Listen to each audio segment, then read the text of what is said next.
25 men. Dreaming the same dream. One goal. The only goal. People think we can't do it, but I know we can. Championship teams do. Now's the time.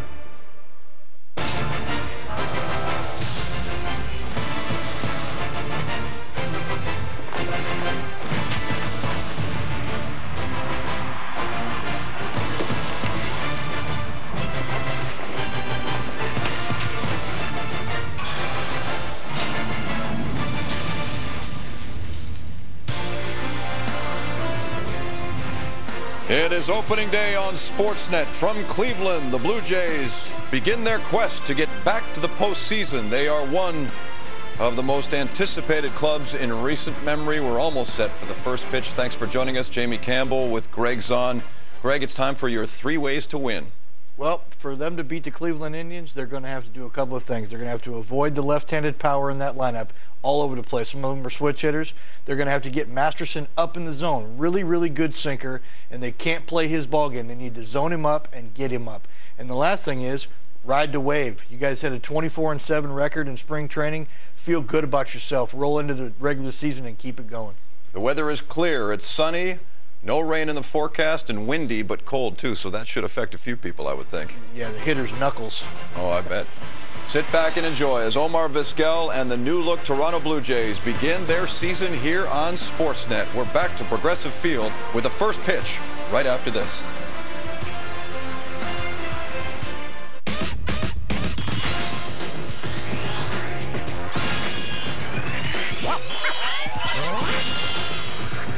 Untamed fruit flavor.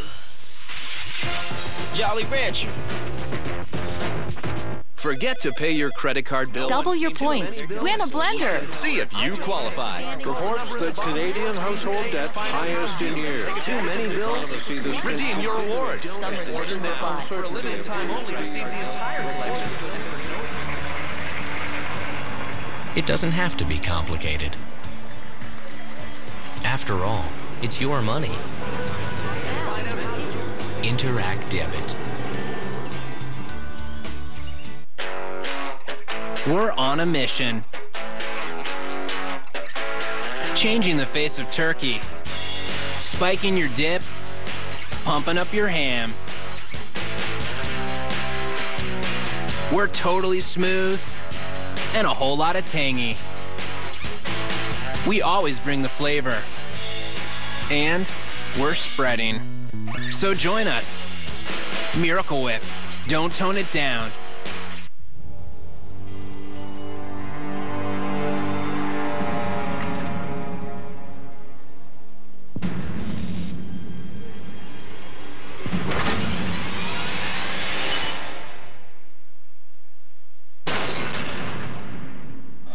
Introducing the all-new 2013 Lexus GS. This is the beginning of a powerful evolution. Lexus, pursue the moment.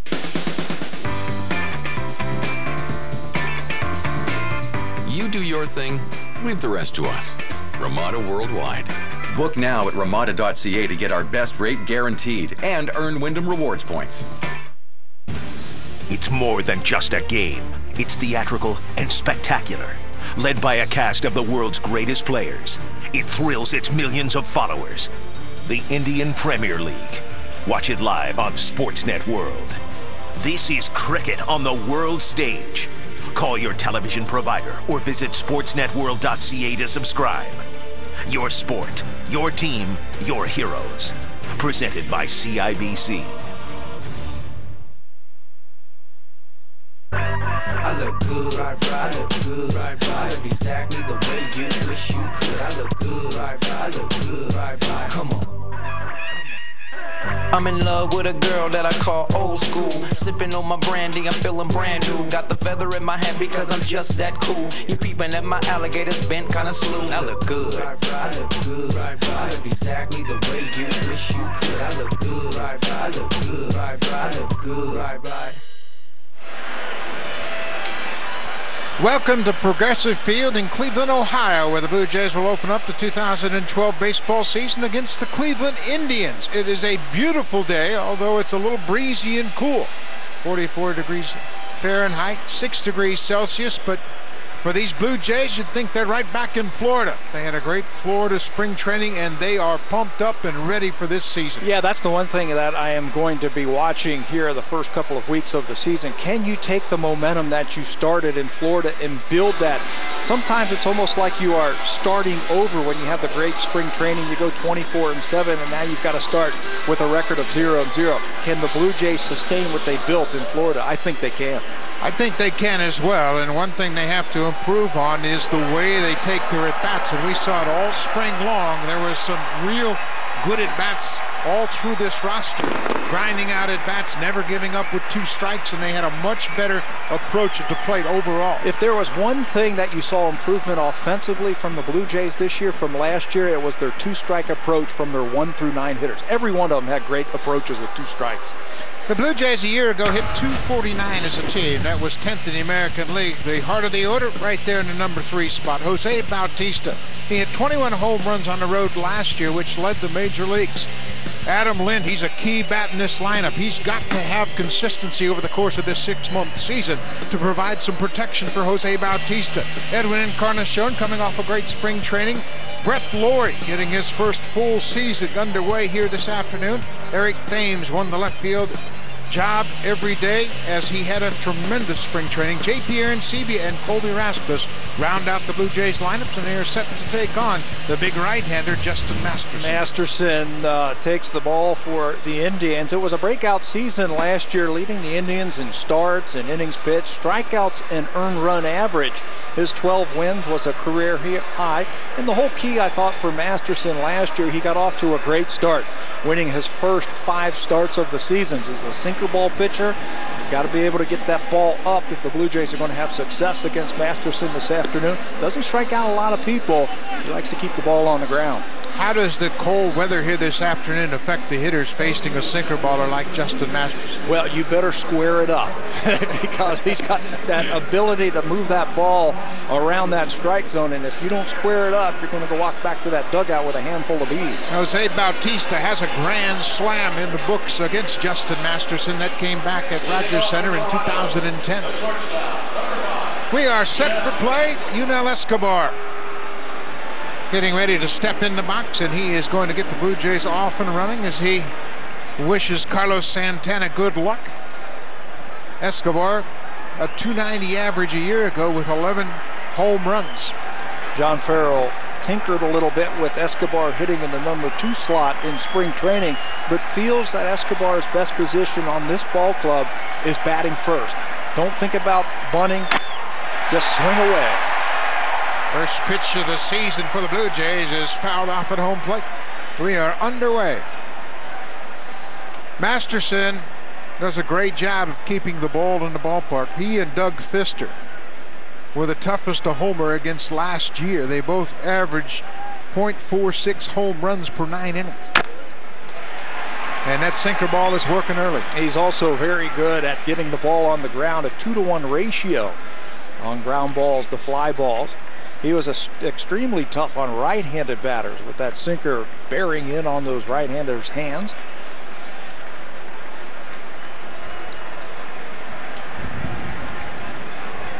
Oh, 0-2. There's that 2-strike approach you had mentioned. That the Blue Jays, as a team, have really improved in that department. It started last year, I thought.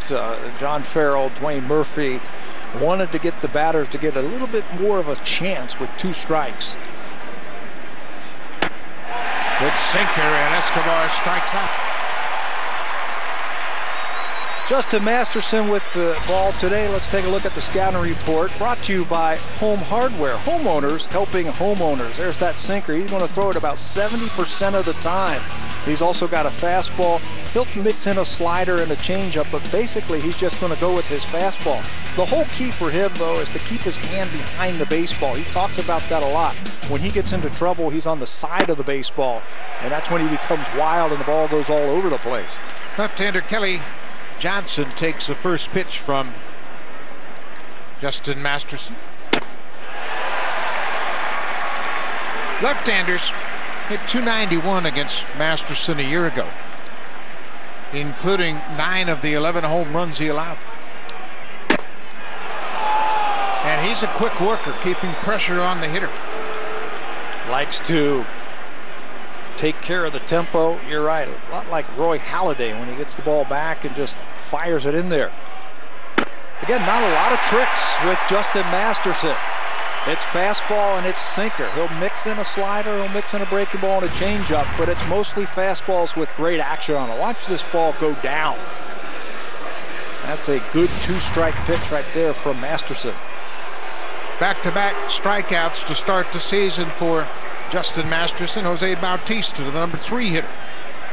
Great year in 2011.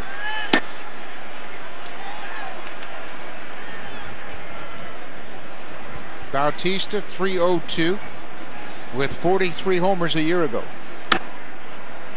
Bautista has matched up well against Masterson. It's only 8 at bats, but he's 4 for 8 with a home run, as I mentioned.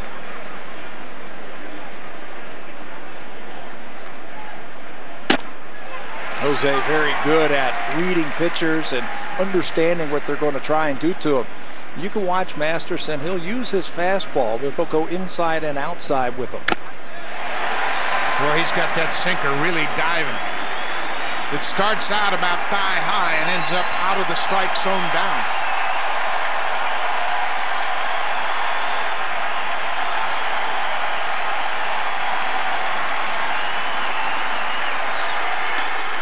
Missed with the slider. It's a full count. That might have been his second breaking ball of the inning. He is setting the tempo early in this ball game and establishing his fastball.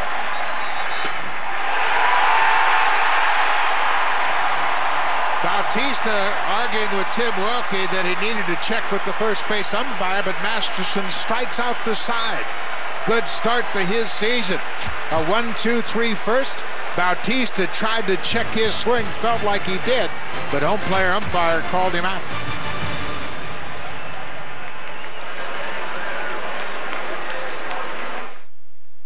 For thicker, healthier, greener lawns, use CIL Golf Green Lawn Fertilizer in an exclusive formula available only at Home Hardware. With an advanced formula for thicker, greener grass and long-lasting results, it's all I use on my lawn. And for overseeding, use weed-free CIL Golf Green All-Purpose Grass Seed. Get golf course quality lawns with CIL Golf Green. Only at Home Hardware and Home Hardware Building Center. Homeowners helping homeowners. Canada is feeling the wrath. What are you waiting for?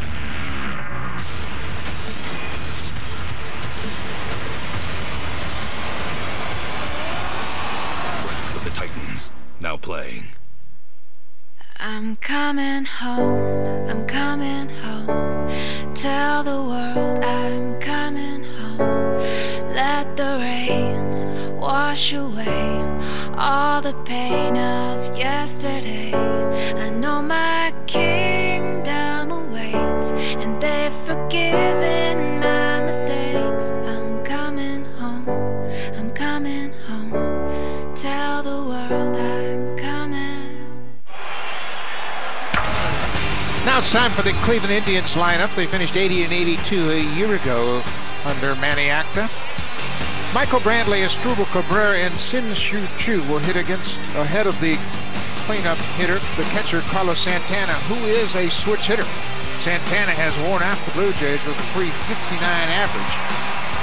And he has been tough on Ricky Romero, and Romero is anxious to improve his numbers against left-handed hitting lineups. And he will, I think. He is no doubt the ace of the Blue Jays, making his second consecutive opening day start, which was built on top of a tremendous 2011 15-game winner with an ERA under 3. That's saying something in the American League East.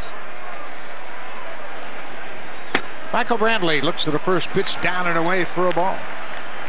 Brantley hit .266 a year ago. Really stays on the ball a long time and really lets it track. Can spray the ball all over the field. Lefties, righties don't bother him. He's got a short, compact swing and will use the whole field. The outfield actually shading him to left field. Brantley making his third consecutive opening day start for the Indians. There's those strikes. It's 2-1. Ricky Romero, 15-game winner a year ago. Left-handed hitters hit .269 against Romero, compared to a .194 average for righties. And that's going to be a lot of fun to watch this afternoon, especially against this Cleveland team that is predominantly left-handed hitting. You've got 6 left-handed batters in the lineup this afternoon for the Indians. So it's imperative for Ricky to throw strikes.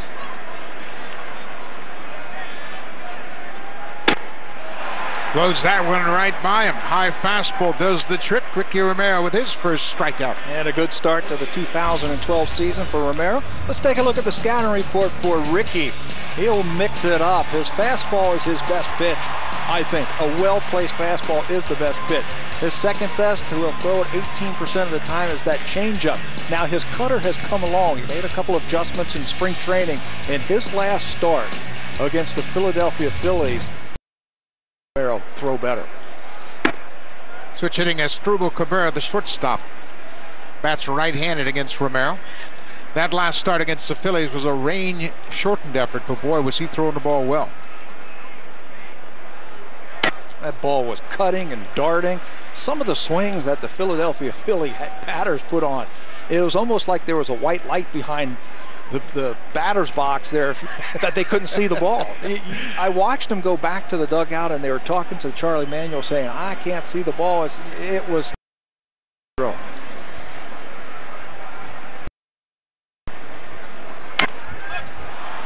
Popped up. Kelly Johnson, the second baseman, is there, makes the catch, and 2 quick outs for Romero.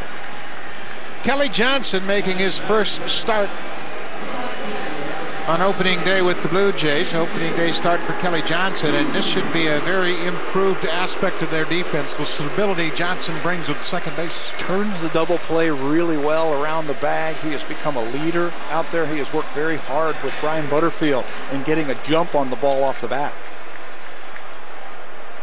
Shin-Soo Choo, the right fielder, played in just 85 games a year ago. He's a real key for the Indians. If he can stay healthy, he's always been able to put up big offensive numbers. Just a matter of how many games he'll be able to play. He in the middle of the lineup of the Indians. Manny Acta talks about the middle of the lineup, and it's not just the 3 and 4 hitters, he said. It's 3 through 6. Very important for the Indians offensively.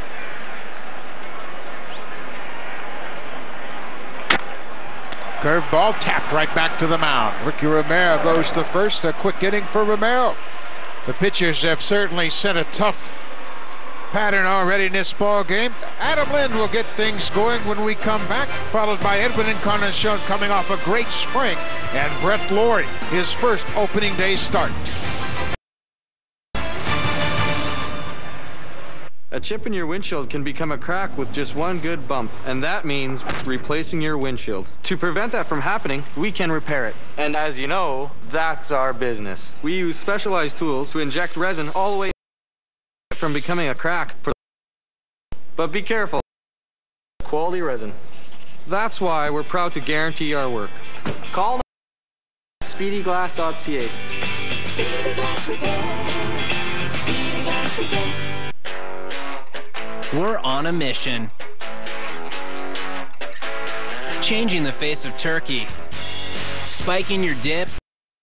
Open up your ham.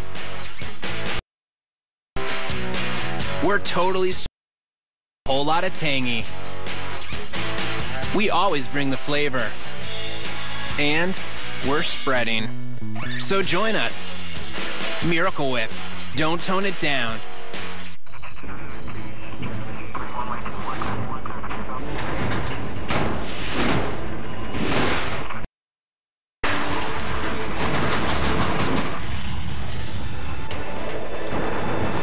Castrol Edge is tested to be our...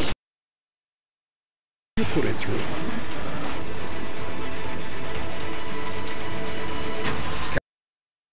Than just oil.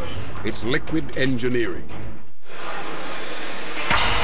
A real key bat in this Blue Jays lineup this season is Adam Lind. He got off to a great start last year, but you can see All-Star season 2009 when he really was the silver slugger as the DH in the American League. He hit 300, but he has dropped off. He needs to have a consistent season for these Blue Jays to really improve in the standing. Especially hitting behind Jose Bautista in the order. He's always at his best when he is going the other way. He's got power the opposite way. You mentioned that first half last year for Lind. It was outstanding. Prior to the All-Star break, 300 average, 16 home runs, and 52 RBIs. I think injuries played a part of what happened with Adam in the second half last year. He injured his back in that no-hitter that Justin Verlander threw against the Blue Jays at Rogers Center in May. Missed about a month of the season, and that really robbed him of those good at-bats early in the year. There's a little looper into right center, and that's going to drop for a hit. Lind is headed for second base. The throw from Brantley is cut off, and Lind has the first Blue Jays hit of the season. It's a double. That's such a good sign to see Adam Lind go down and get a pitch and hit it on the line. He's got such a short, compact swing. And when he stays on the ball like this, you know good things are going to happen. Drives that ball into the gap in right center field for the Blue Jays' first hit and first extra base hit. Short and compact. We mentioned 2009. He had 46 doubles in 2009. Last year, just 16. Edwin Encarnacion. Edwin had a good spring. Had a good average last year over the season, but boy, it took him a long time to get started. 17 home runs overall. Pops this ball up on the infield. Casey Kochman battling the sun and stayed with it and makes the catch. That's the first out. So with one out and Lind at second base, Brett Lawrie will step to the plate. His first at bat this season and his first at bat on opening day. What a spring he put together. You see the numbers where he was last year, the 9 home runs in 43 games, just 150 at-bats for Lawrie, but fit right in. And then in spring training, I thought he took his game offensively to the next level. And you might ask, well, how do you do that when you do what he did last year? Well, his at-bats were better. You watch him, especially his two-strike approach.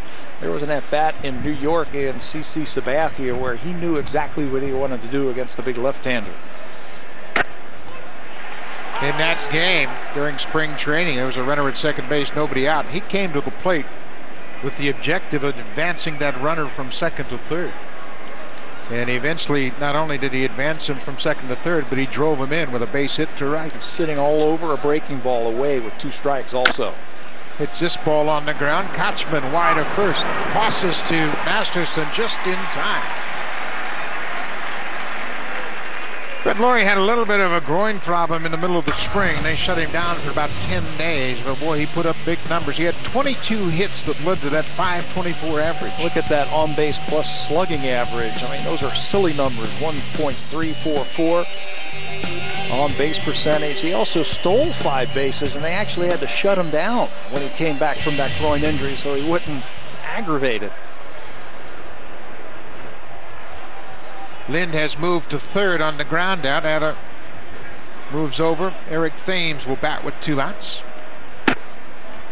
It's a high breaking ball. Masterson doesn't want to pitch up there. No, he doesn't want to pitch up there. And one thing that Adam Lind can really hone in on here at third base is with that good sinker, a ball in the dirt. Be wary of that. Off the plate. We have seen this from Eric Thames all spring long. He really appears to be patient and very selective. At the same time, he led the Blue Jays in hits with 23 during the spring.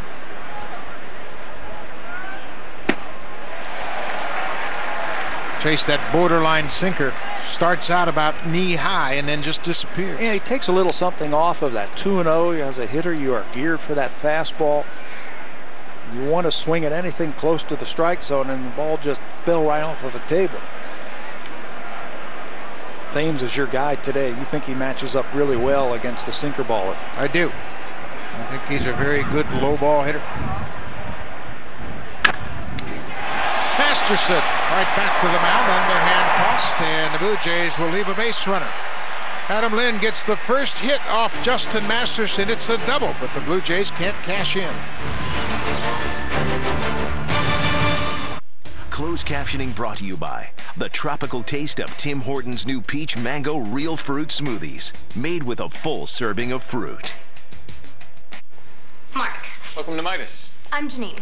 I think I'm due for an oil change. Well, let's do that. Great. So, how'd you hear about us?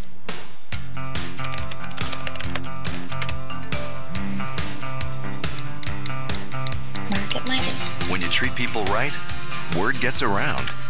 Oh, you know, you hear things. Visit Midas for a $34 oil change with free tire rotation, visual brake check, and more. Midas. Total car care. Total customer care.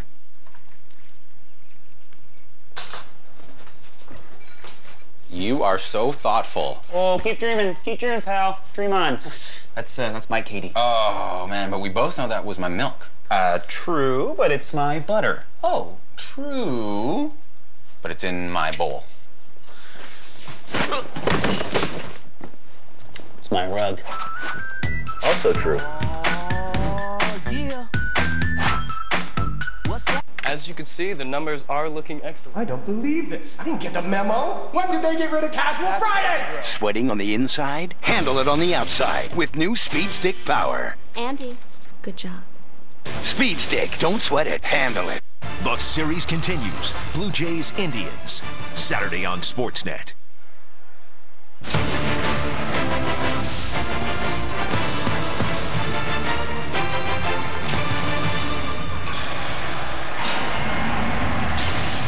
Eric Thames, Colby Rasmus talking in the outfield. Looks like Thames is trying to bring Rasmus up to speed on Justin Masterson. Look for the breaking ball, look for a changeup, look for the sinker, whatever it is. That's the best part. That's the best scouting report that you can have. The guy who just faced him. They're very similar type of hitters. Bottom of the second, scoreless ball game. It'll be 4, 5, and 6 for the Indians. The catcher, switch hitting Carlos Santana. It's the first pitch strike from Romero. Santana hit 27 home runs a year ago. Just a .239 average. That's one of the things that he wants to improve on this year. The one thing about Carlos Santana, though, he's not going to get cheated at the plate. From the right side or from the left side, he will get his hacks in. Doesn't walk a lot. 25 years old.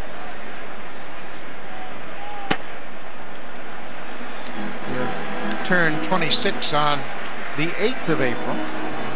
Started out in the Dodgers organization. The Indians acquired him in a trade for infielder Casey Blake back in 2008. Fouls that one off his foot. 2 balls and 2 strikes. Ricky Romero, as we mentioned a year ago, won 15 games. He actually got off to kind of a slow start. He went 2-4 through May 7th. First 7 starts of the season.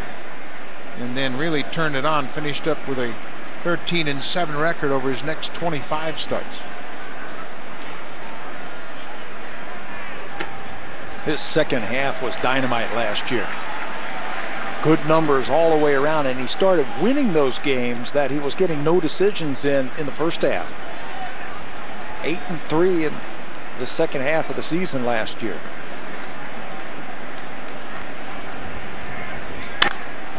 Santana fouls off the 3-2 pitch. Talk about Ricky Romero after the All-Star break. He was as good as anybody. Actually best in opponent's batting average over the second half of the season. Hitters hit just 193 against him, and that's a pretty impressive list of pitchers that Romero was atop. They all pitched in the postseason last year. Leadoff walk here in the second.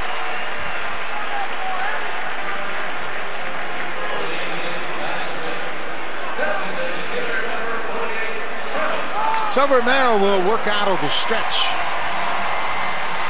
And he'll do it facing Travis Hafner. Last season, just 49 games, and that's been a familiar theme for Hafner. Injuries have robbed him of a lot of at-bats. Shoulder injuries, back problems, leg problems. 5-6 years ago, he was as good as anybody in the American League. As the Blue Jays incorporate the shift, and before Brett Laurie went over to play short right field, he reminded Ricky Romero, on any ball, you've got third base. Blue Jays have really studied this. You can see Laurie is playing between Kelly Johnson and Adam Lynn. They want Johnson to stay around the bag for his ability to turn a double play and keep Escobar on the shortstop side of second. Aaron Seavey will take a trip to the mound after Romero falls behind 2-0. Got to be a little bit of adrenaline pumping right now for Ricky Romero. First game of the season. I think he also knows that Justin Masterson has his good stuff this afternoon. You don't want to try it too hard in this situation, trying to match the opposition's pitcher, pitch for pitch. Just go out there and do your thing. Beautiful day here in Cleveland.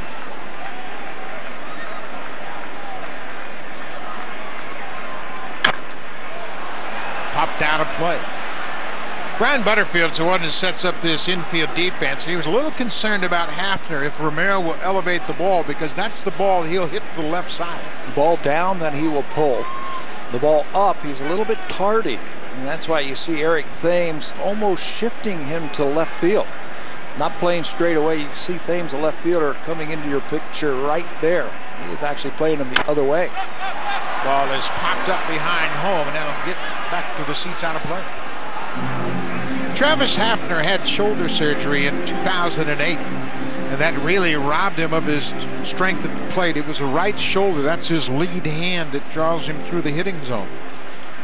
He had 2 more stints on the DL in 2009 and another in 2010. Manny Acta doesn't really know what it's like to have a healthy Travis Hafner. Again, when he was healthy, he was as dangerous as anybody because he combined power with a good average. Good breaking ball, and Hafner strikes out. Ricky Romero bounced back. Second strikeout of the game for Romero. Fell behind and then just attacked him. And that's the pitch I think he's going to have to use against the left-handers this afternoon, at least the power hitters. That breaking ball, that is a strike to ball. It's in the strike zone and then goes out of the strike zone. We mentioned Romero last year giving up a .269 average to left-handers. Now he'll deal with the right-handed hitting power hitter Shelley Duncan. 11 home runs in just 76 games a year ago. Duncan won the battle for the left field job, and they had a lot of candidates and nobody really wanted that job, but Duncan matches up here, at least in the opening day, because the left-hander Romero's on the mound. You mentioned the power that Duncan has. He can lose it. You make a mistake.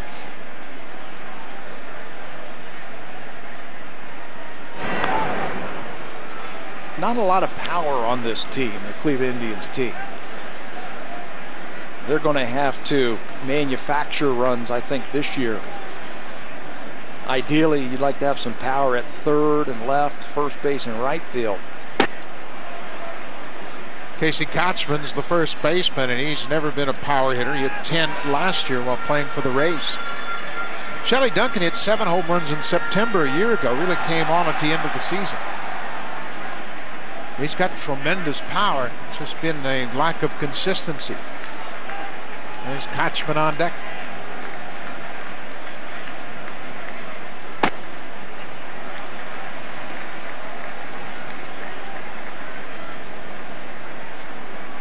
Leadoff walk, Santana's at first. One thing Ricky Romero has done throughout his career is put the ball on the ground in these situations. That's a line drive to left. Eric Thames will play it off the wall. Santana is headed for third, and he'll stop there. Thames' throw goes into second, and Lynn had to scamper to make the play.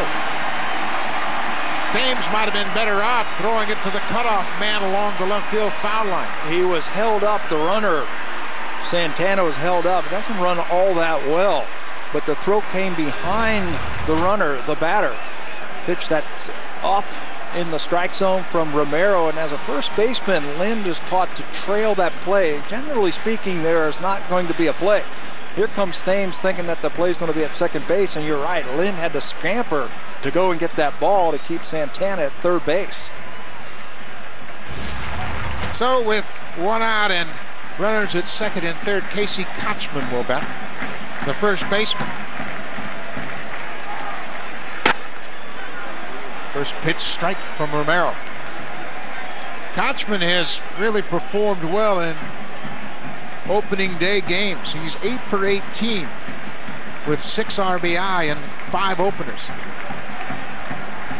A year ago, played every day with the Tampa Bay Rays. Finally figured it out, if you will. I mean, he's always been known for his glove. Last year with Tampa Bay, a 300 average, first time in his career. Not a lot of power, sprays the ball around. Got fooled on that pitch, and Romero's ahead 0-2. Boy, this is the one thing Romero can do so effectively. He has so many weapons. Even when he's got runners in scoring position, he has the ability to pitch out of tough jams. He's got a couple of pitches that he can use for strikeouts. We saw the curveball against Travis Hafner to get a big strikeout. He's also got the changeup, and he's not afraid to throw a changeup to the lefties. And we'll have to wait and see if that cut fastball that he made some alterations to become the third pitch that he can strike you out with. Good job by Aaron Sevier. Called for the curveball and anticipated it in the dirt and squared up nicely. It's one of the areas that J.P. Sevier has improved. Curveball, you have to anticipate it down. He does, and just picks it right off the plate. How does that help Ricky Romero with his confidence to throw that pitch in a tough situation? Why not? Keep it down. I mean, you're taught as a pitcher to keep the ball down, curveball, and if you hold on to it just a little bit too long and you have confidence in your catcher, you just keep going right back to it. 1-2 to Kochman. Breaking ball grounded toward first. It's a fair ball. Santana comes in to score, and the Indians take a 1-0 lead on the ground out by Casey Kochman. Romero made a good pitch. Kochman did a good job, and that's the type of hitter he is. He'll put the ball in play. Put the ball in play. The Blue Jays were playing their infield back, protecting against giving up 2 runs. They would allow that first one. He shortened it up. It was a very good 2-strike approach by Kochman, and the Indians were playing the contact play. They were going on any ground ball to the infield. So no play for Lind at home. Second base, and Jason Kipnis will bat. On the ground out, Shelley Duncan moved from second to third.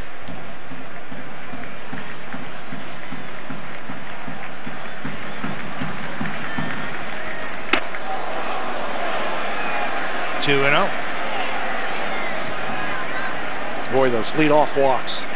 Blue Jays have a leadoff double and can't score in the top of the inning. Indians come back with a leadoff walk, and they are able to get them around to score.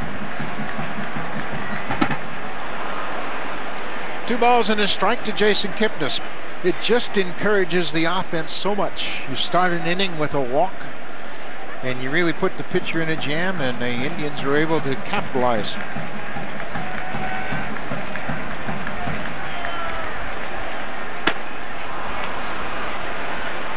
.93 with that fastball, late movement, and Romero's even with the 2-2 count.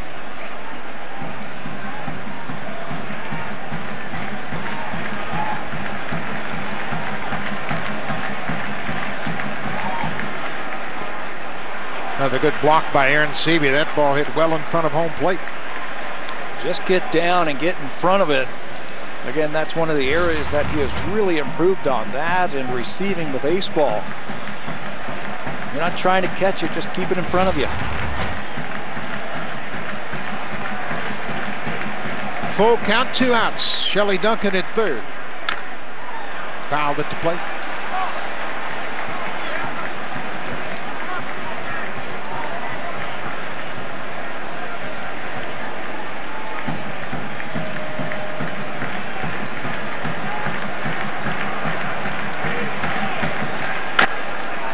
foul tip.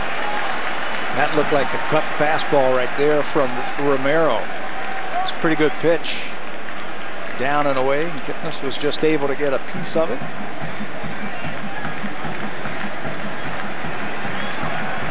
Kipnis played in 36 games a year ago with the Indians.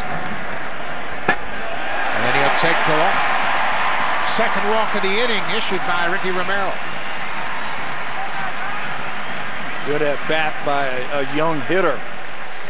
Facing Romero for the first time. He got a good scouting report on him and just waited him out. How would this cold, windy day affect Ricky Romero, who has more pitches to worry about than Justin Masterson? That's a great point, because Masterson is basically, here's my fastball, and I can create a couple of pitches off of that. Where Romero's got to spin a curveball, he's got to be able to get a good grip on the changeup. When it's cold like this, that ball gets very slippery. Jack Hanahan, the number 9 hitter, the third baseman, and Romero again falls behind.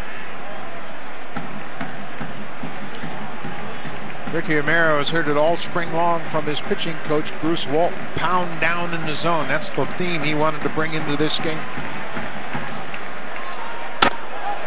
And right now, he can't find the strike zone. You see, Romero continues to blow on his hand, trying to get some moisture and get a good grip on that baseball, but right now it's not working. You don't sweat a lot on days like today, where you can, get some moisture on your fingertips, add some of that rosin bag and some dirt and get a good grip, rub up the baseball.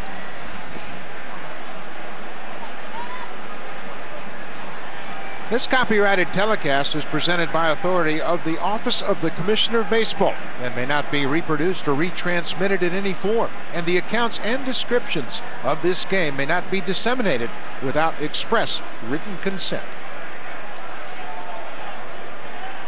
Progressive Field opened in 1994.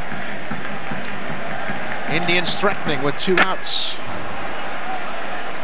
And fouled it straight back. It's 2 balls and a strike. Opened up as Jacobs Field. Seattle Mariners were here back in '94 to open up the stadium. Randy Johnson pitched against Oral Hershiser. Foul back. It's 2-2. This will always be the Jake to me. Yeah. This is a special ballpark, closing in on 20 years. And it's still beautiful. Quick inning for Romero in the first inning. Lots of pitches here in the second inning. Threw just 11 pitches in the first.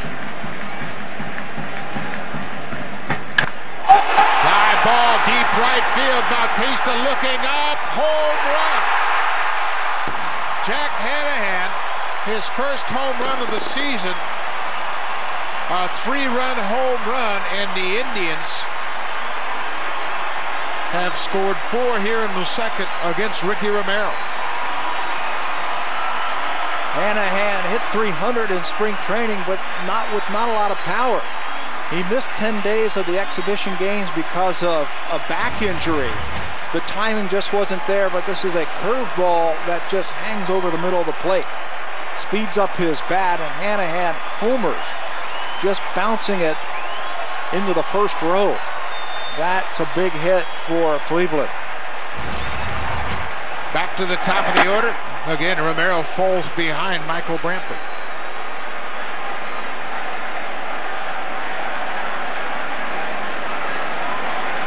Romero really having a tough time getting the ball down here in the second inning.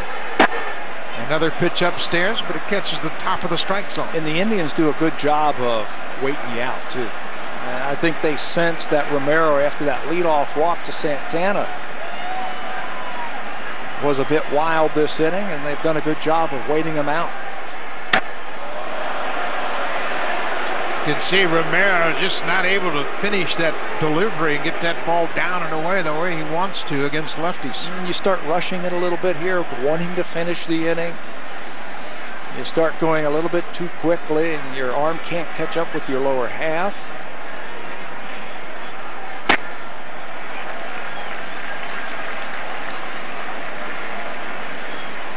We mentioned what a good spring Romero had. He didn't allow an earned run in the spring. But everybody starts at 0 once that bell rings.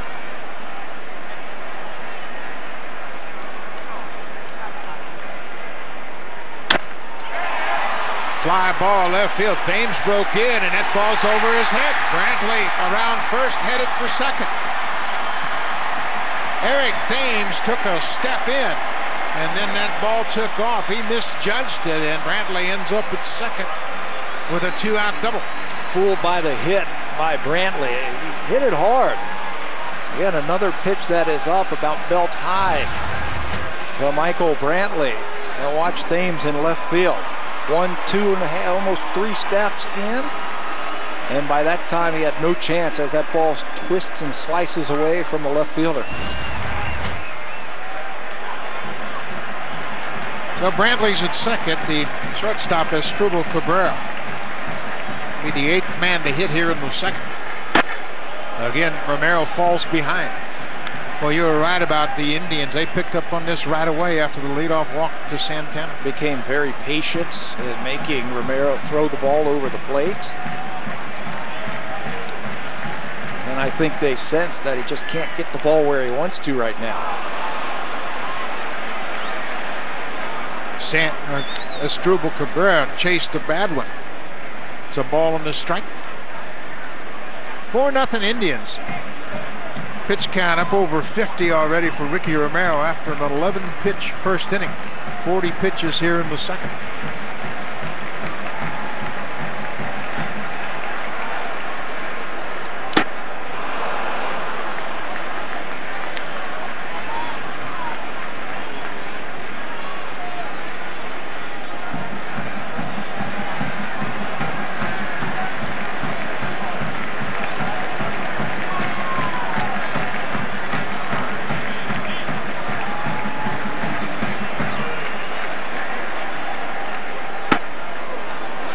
Cutter off the plate inside, 2-2. Luis Perez loosening up down in the Blue Jays bullpen. He really threw the ball well all spring long. Yeah. Looked like he added miles per hour to his pitches. On the ground, Laurie backs up, knocks it down across the diamond in the dirt, scooped by Adam Lynn. Adam Lynn picks up Brett Laurie. Ricky Romero has a rough second inning as the Indians score 4.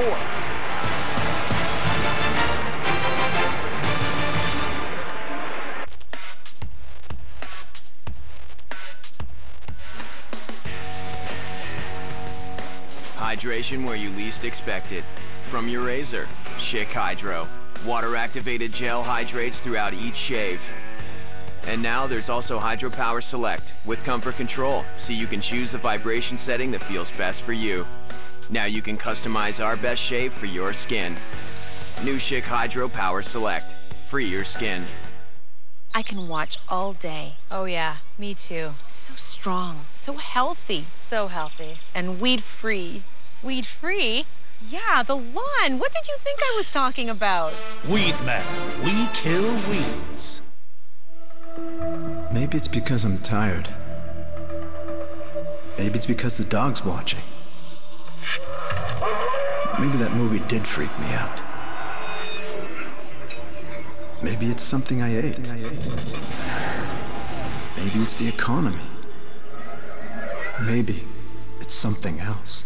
About 40% of men over 40 experience erectile dysfunction. Fortunately, up to 95% of cases are treatable. Visit 40over40.ca. Because the right Stanley Cup ritual just might help you win. Anyone seen the towels?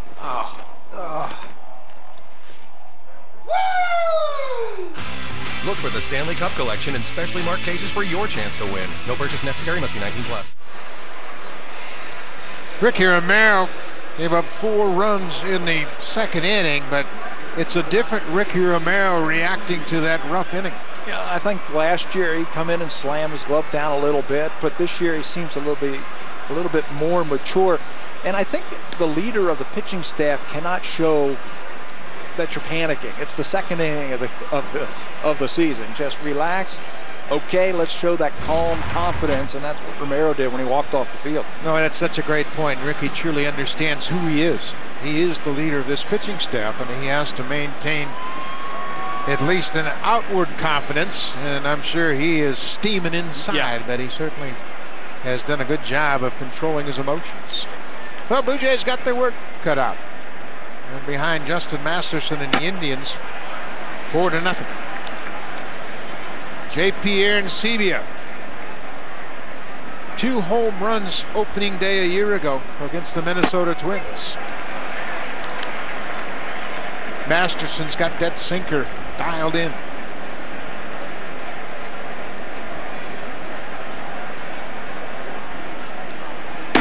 What did you notice about Arencibia's approach at the plate this spring that was different from last year? It looked like he was using the whole field. Not afraid to hit the ball the other way, especially with 2 strikes. His hands are a little bit lower than they were last year. And I think he has done that to slow himself down. Last year, that front side would really open up very quickly, and pitchers would try and throw 2-strike breaking balls away from him. This year, he's a little bit more compact, and he's seeing the ball and hitting it to all field. Masterson paints the outside corner with that good fastball. That's 4 strikeouts already for the big right-hander. Well, there's no mystery what Justin Masterson is going to be doing now with the 4-run lead. He is going to try and come right after you with that good fastball. He will try and set the tempo of each at-bat by getting ahead, strike 1, and then just keep making you hit that sinking fastball. Carlos Santana, the catcher, had a swing and a miss on that one with Colby Rasmus. Rasmus batting 9th in this order. A year ago, his numbers combined between the Cardinals and the Blue Jays. In 129 games, he hit 14 home runs. There is pop in that swing, and there's an adjustment period, I think, for Rasmus into the American League. There's no doubt that he can hit home runs. I think what the Blue Jays want to see from him, a little bit better on-base percentage and a little bit better idea at the plate in using the whole field.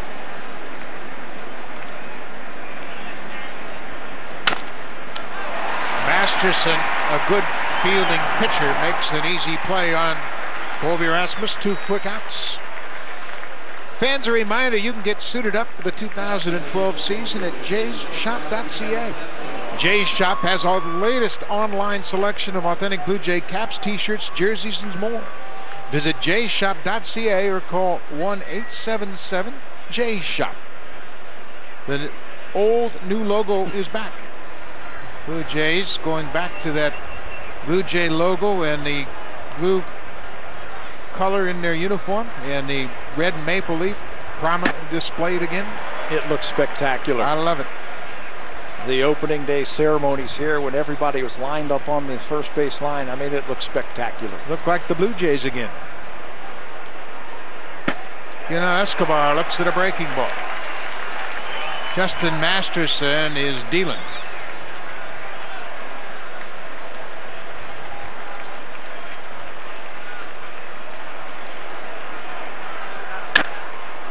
Escobar shoots one foul down the right side.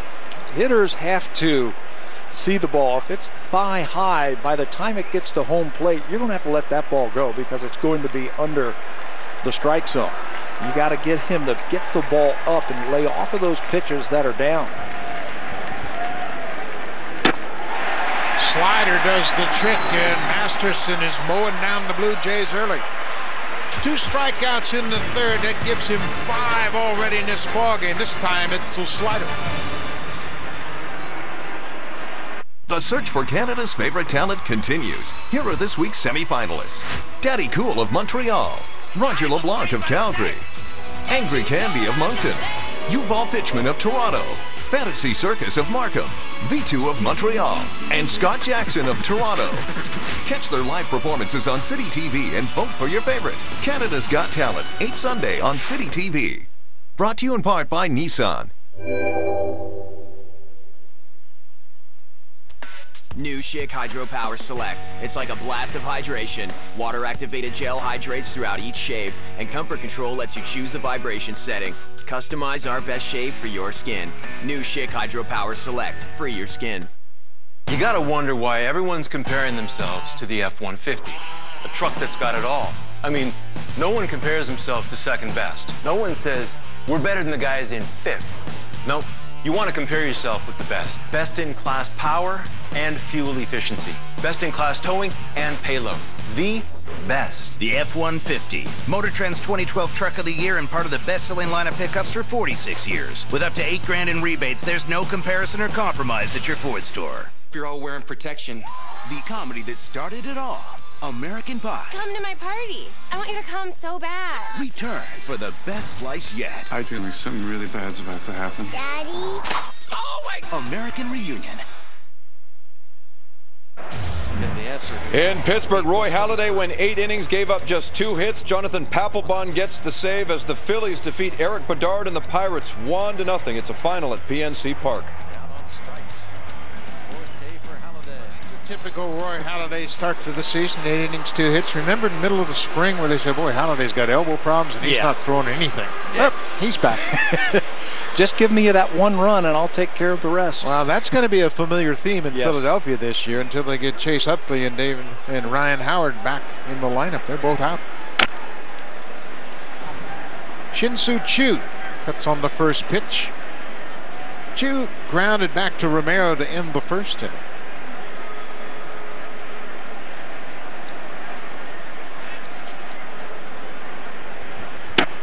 Inside with the fastball. Choo's now 29 years old.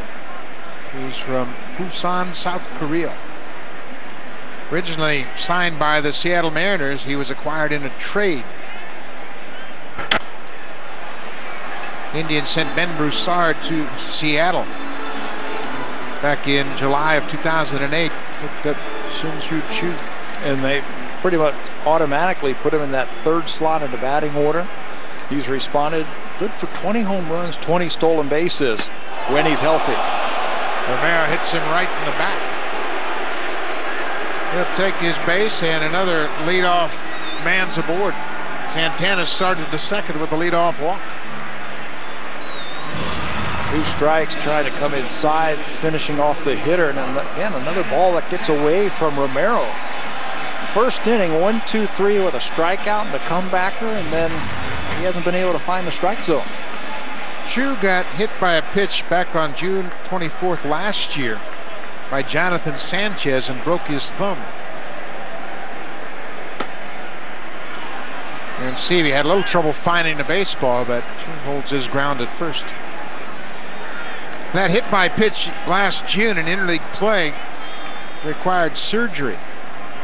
Choo had surgery on that left thumb. And then later on, once he returned to active duty, he had a strained oblique in August. Lots of injuries last year for the Indians. And they didn't get good news right at the beginning of spring training this year. Grady Sizemore with a back problem, had surgery, and we're not real sure when he's going to come back. Santana with the count in his favor. Takes ball 3. Romero really struggling to find the strike zone.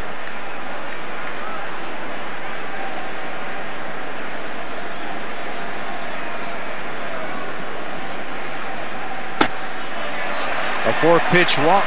Santana walks for a second time.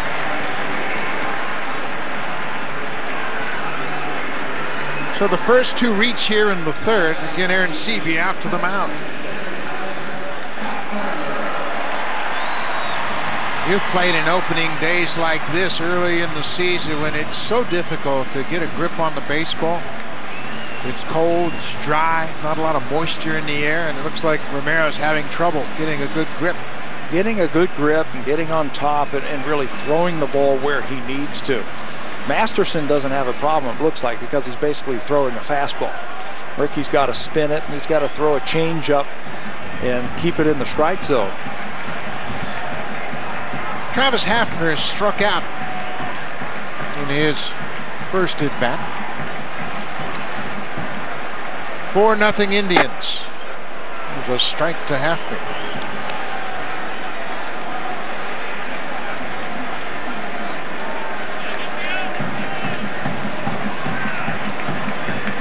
Defense a little bit different this time, up with a couple of runners on. Hafner last time they had to shift.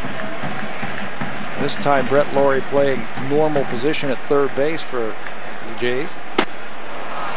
0-2. Well, it's a totally different story for Romero, and that's the case with any pitcher. You pitch ahead, you put pressure on the hitter, and they have to expand their zone. And then you can start going to your weapons to get you out. Throwing your curveball. Look, as fast as he lost it there in the second inning, he could find it and get it back. His job now is just to keep it right here at 4-0, the way Justin Masterson is throwing. And Romero understands that. And that was one of the goals of this pitching staff, was to get the starter to record 21 outs. That'll get you 7 innings.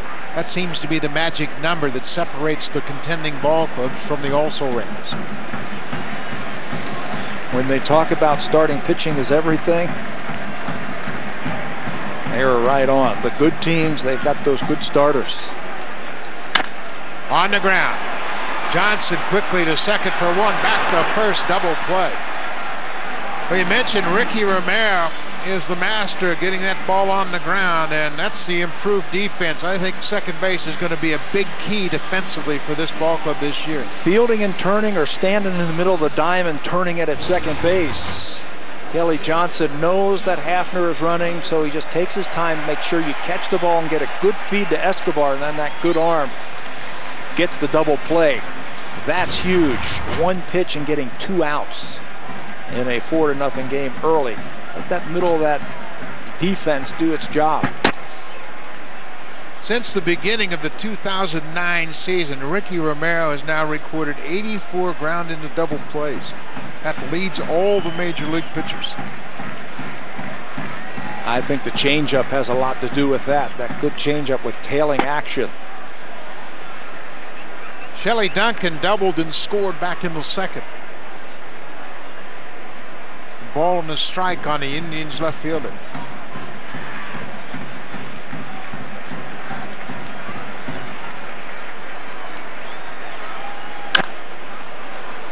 Good fastball right inside, and all Duncan could do was pull it foul.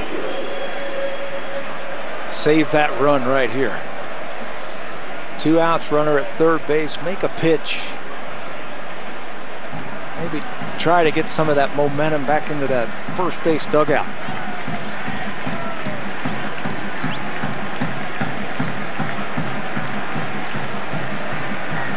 One ball, 2 strikes, 2 outs. Coming home, Aaron Sebia gets back and puts the tag on Chu, and he's out. Good job by Aaron Sebia, who blocked the curveball and then quickly looked at the third base line, and Chu was trying to score. Another good block by Aaron Sebia. He looks up, sees their runner, and takes it himself. The Blue Jays save a run.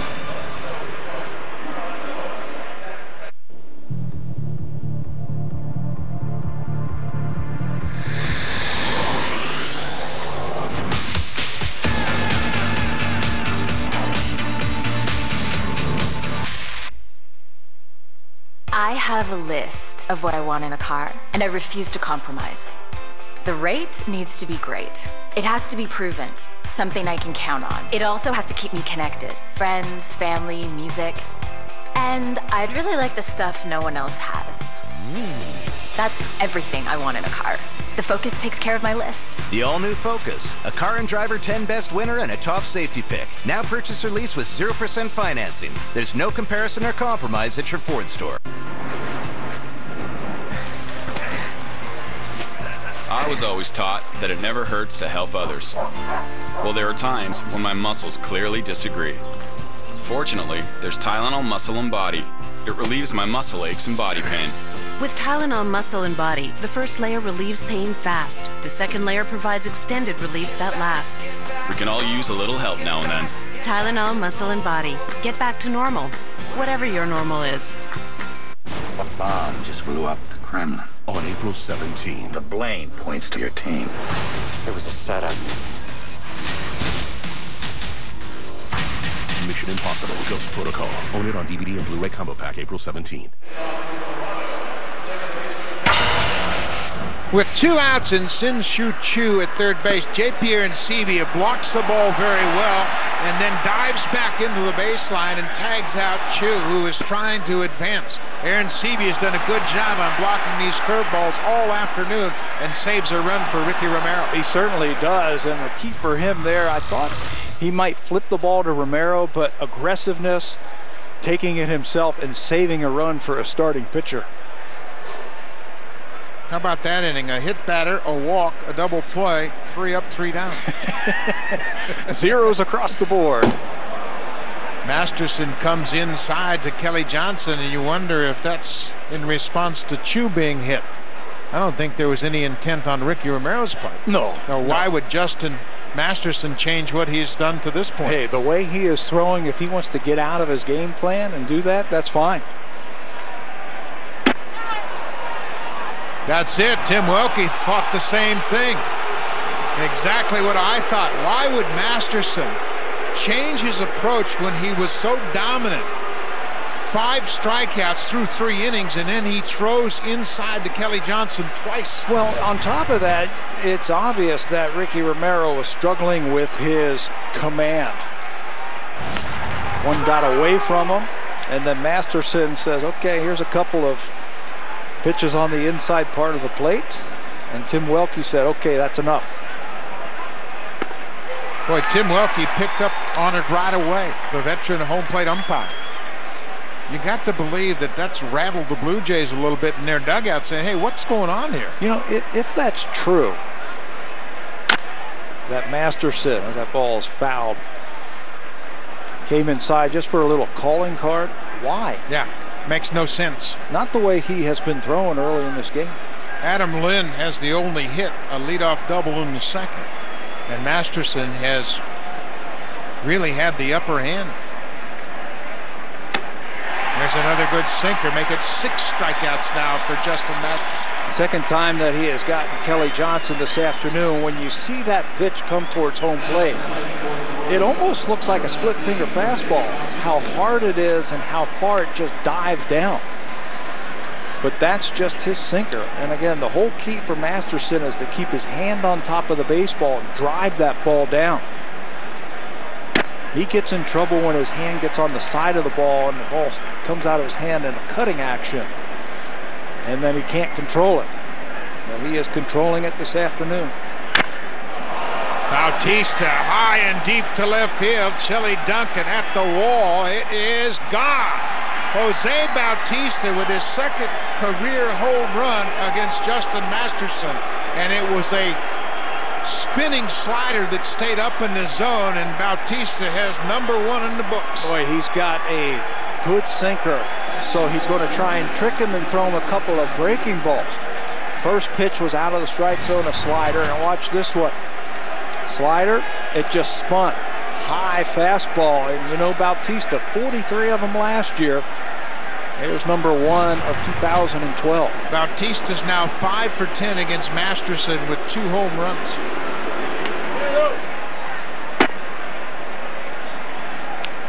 What do they say about let a sleeping dog lie? Yeah.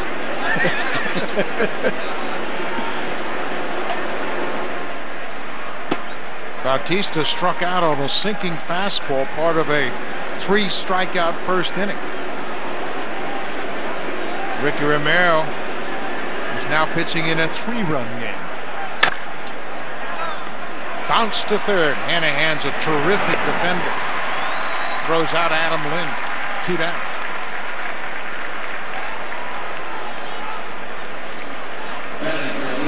Bautista, 43 homers a year ago. Puts the Blue Jays on the board.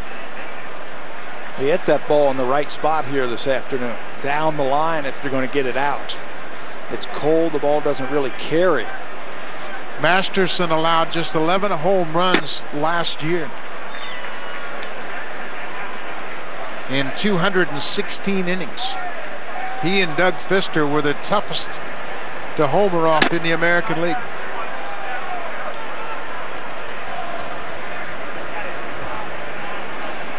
(4-1) Cleveland. Edwin Encarnacion popped to first. his first time up.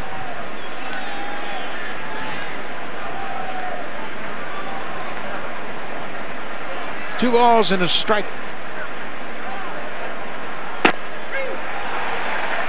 Boy, there's a lot of sink and run in that heavy fastball. You know, it's the same pitch being a fastball, but you can see from the center field camera some of these pitches. One time it'll go down, one time it'll go in on the right-handers.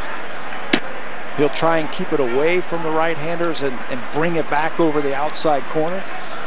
So it's almost like he's got three pitches in one.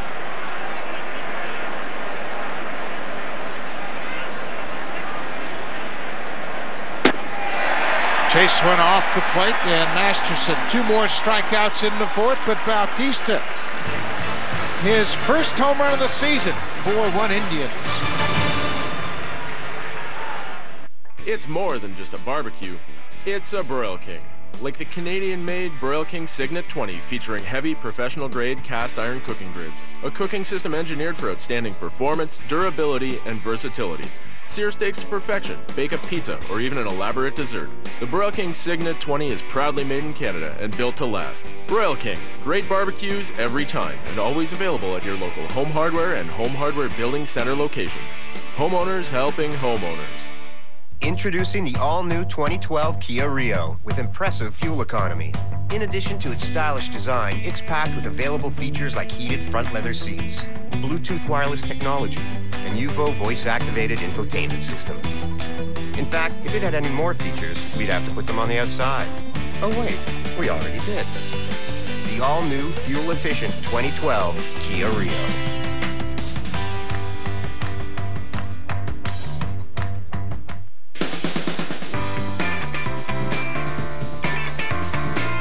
You do your thing, leave the rest to us.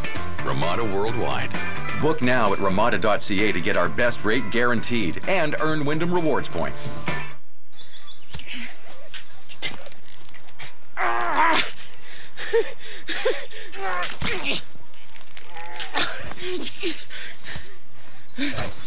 Weedman, we kill weeds. Welcome back to Cleveland. Now it's time for Sportsnet's Baseball Insider. Here's Shai Davidi. Buck, one thing to note as Ricky Romero's been struggling the past couple of innings is that he hasn't gone away from his breaking ball at all. And that's a measure of progress of JP Arancibia's defense. Last year, 12 pass balls, 54 wild pitches, and a lot of work with Don Wakamatsu. They come so close, he calls walk dad, and that relationship has borne a lot of the progress that JP's made getting in front of balls. Now that 4 times runner on third base, he blocked the pitch and kept it in front of him. Buck? Great job, Shai. That's an excellent point, and JP Arancibia truly saved a run. And catchers can do so much to impact the ball game, not only what they do with the bat, but how they can save runs the way Arancibia did to end the third inning. Shelley Duncan was at the plate. He rips this one back. It's 0-2. His receiving skills are so much better this year. When you talk to JP Arancibia, you know, we've talked a little bit about the different type of glove, but it's his ability to now frame the pitch. He's keeping his elbow just a little bit lower and keeping his thumb, which is inside the glove, a little bit higher, and that helps him to get in front of the ball a little bit better if the ball happens to be in the dirt. Shelley Duncan strikes out. Today, he has done a great job technically in blocking the balls. Watch the glove come down and get in front of that ball and then just block it. The shoulders have to go over the baseball, so if it hits his chest protector, the ball falls in front of him. And here, he quickly finds the ball, which is important, and allows a run, or stops a run from scoring. It is so easy to forget that it takes a while for a young catcher to adjust to big league pitching. Everybody talks about how tough it is to hit for young catchers, but boy, just catching major league pitching every day takes you a while to get comfortable doing that. And the way that this Blue Jay starting rotation has been put together, they want pitchers who get the ball on the ground. So they've got to have a lot of movement on their pitches. And Romero is tough to catch, and Brandon Morrow is tough to catch. Henderson Alvarez, ball moves all over the place. Same thing with Kyle Drabek. JP Arancibia has done a good job of receiving this year. Bounced off home plate. I can surely say when I got to the big leagues, I was 20 years old. And it took me about 3 years catching in the big leagues before I really got comfortable just catching the ball. Not blocking balls in the dirt, not calling the game, just physically catching the ball because of the movement. And this is a tough staff to catch. The stuff is so much better in the big leagues than what you'll find in the minor leagues. You might have one pitcher on your staff in the minor leagues that's got major league stuff, and he certainly doesn't have command. But boy, when you get to the big leagues, you've got 12 guys, and they're all a little bit different. 1 ball, 2 strikes on Casey Kochman. Breaking ball just missed the inside corner. Boy, you get a sense that Ricky Romero's kind of ironed things out a bit. Yeah, maybe that play at the plate by Aaron Sevilla gives him a little juice. Starts to find that release point. That time he almost buckled Kochman there and got the strikeout.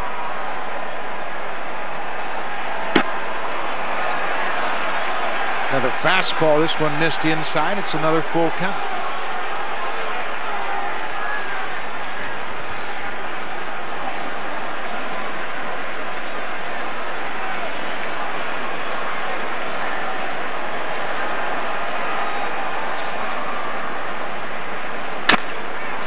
On the ground, Escobar is short. Kochman's retired, 2 outs. Now it's time for an update. Here's Jamie Campbell. Buck, after Justin Verlander threw 8 innings of 2-hit ball, Jose Valverde blows his first save since September of 2010. They're in the bottom of the 9th right now. Tigers and Red Sox tied at 2. Wow, what a surprise. Verlander dominant just as Halladay was in his game, and Jose Valverde, he was perfect last year. That's not going to happen this year. He's 0 for 1. Jason Kipnis walked and scored back in that 4-run second inning. Second baseman batting 8th in this lineup. A ball and a strike. Boy, it's important for the Blue Jays and Ricky Romero to put up a 0 here in the bottom of the 4th. Keep the momentum in their dugout. Yep. Quickly, too. You can see those shadows starting to come over the hitting area. Romero from his knees throws out Kipnis, and he does have 1, 2, 3, 4. The Blue Jays have a game. For the Blue Jays, it'll be Brett Laurie, Eric Thames, and the catcher, J.P. Arancibia.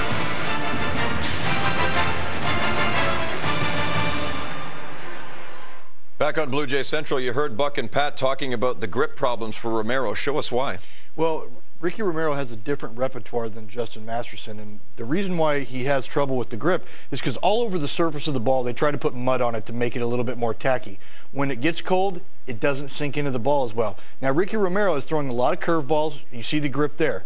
Okay, there's a rudder on the bottom with the thumb, and then he's also throwing a changeup right here where you barely lay these fingers on. Masterson throws 2-seamer and slider. Much more control when you're with the seams. Your fingers are spread apart and you cover the ball a lot better. Hazel May is coming up with Connected at 6, but when we get back to the ballpark in Cleveland, Brett Laurie steps to the plate.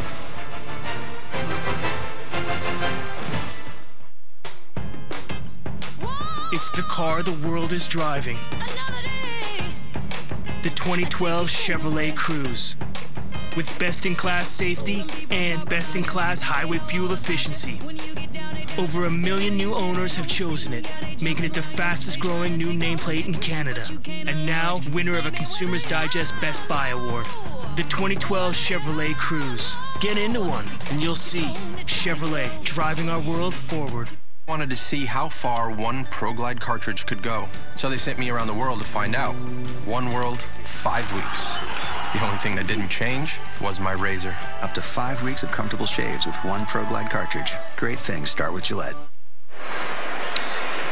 Friends, a reminder, the Blue Jays home opener presented by Honda will take place Monday, April 9th when the Boston Red Sox are in town for a 3-game series. The Honda home opener is sold out, but there are plenty of tickets available for Tuesday and Wednesday's game. Call the Blue Jays at 416-341-1234. Log on to BlueJays.com or stop by most Rogers Plus locations and pick up your tickets. Brett Laurie hits one on the ground, and he is out at first base. First out here in the 5th inning. To give you an idea just how big that home opener is, Bob McCown is going to take his show down to Rogers Center and host primetime sports from the Rogers Center on opening night. Get him out of the studio? It's a big deal anytime you can get him out of the studio, so come on down early. Should be a great night. A lot of anticipation. Scheduled starter for that game for the Blue Jays, none other than Henderson Alvarez. You think his pulse rate might get up to about, what, 60? Eric Thames hits one right back up the middle, but the shift was on, and Cabrera throws him out. 2 quick ground ball outs here in the 5th.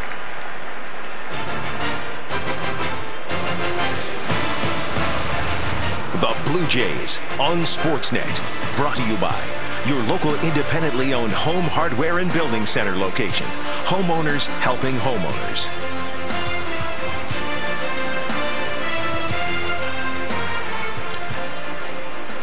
Two outs, J.P. Arencibia takes the first pitch outside from Justin Masterson. Masterson has been masterful. 7 strikeouts so far in this ballgame.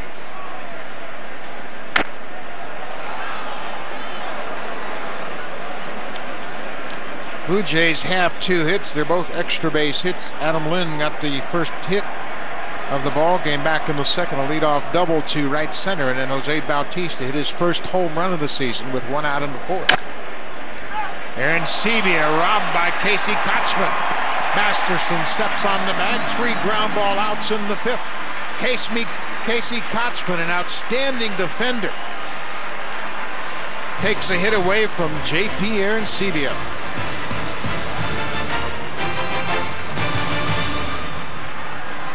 Director Steven Spielberg bring home one of the best films of the year at a low price this week. It's a genuine movie masterpiece. Warhorse. Add it to your collection on Blu-ray today and save up to $5 at warhorsecoupon.com.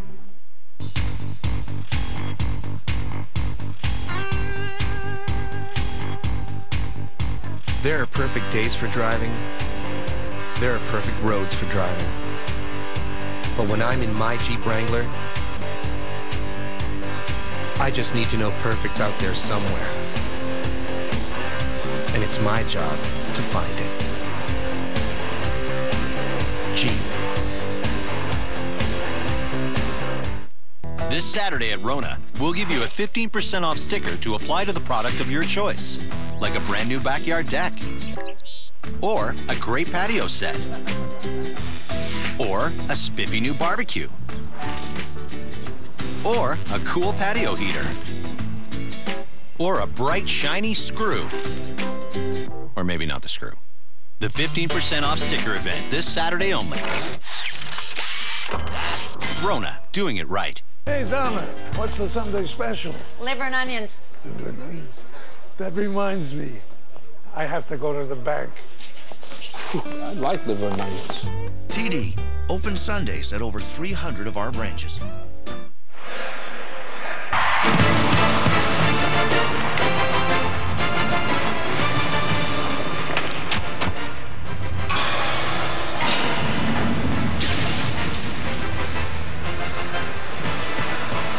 We'll be right back with you here on Saturday for Game 2 of this 3-game series. It'll be Brandon Morrow for the Blue Jays against Ubaldo Jimenez for the Indians. Saturday, 12:30 p.m. Eastern Time. That's the pregame show, 9:30 a.m. Pacific Time.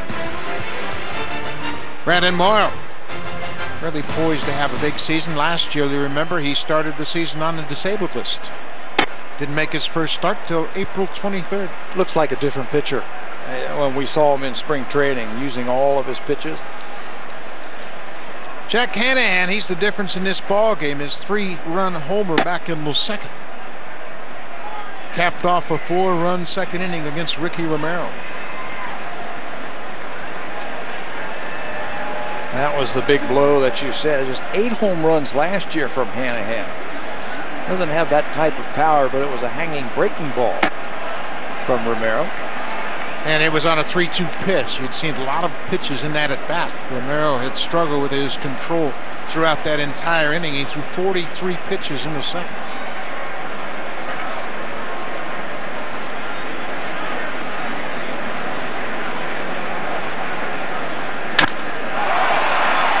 drive towards center field. Rasmus dives, makes the catch. Colby Rasmus takes one away from Jack Hanahan.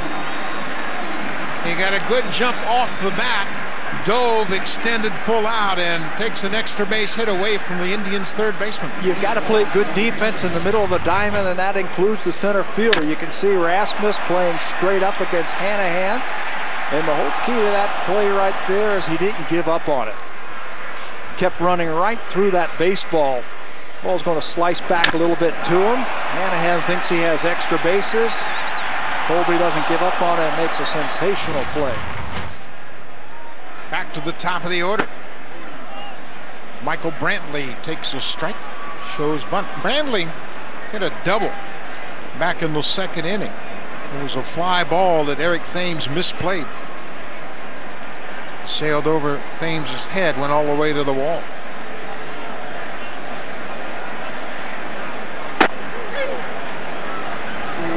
We'll talk about the improved defense, and it certainly proved itself out right there with Colby Rasmus. We've got Kelly Johnson at second, Rasmus in center, and Brett Laurie at third. That should really improve the quality of this defense. Good athletes, known for their glove. You've also got J.P. Arencibia with a year under his belt, so I think the overall team defense is a lot better this year.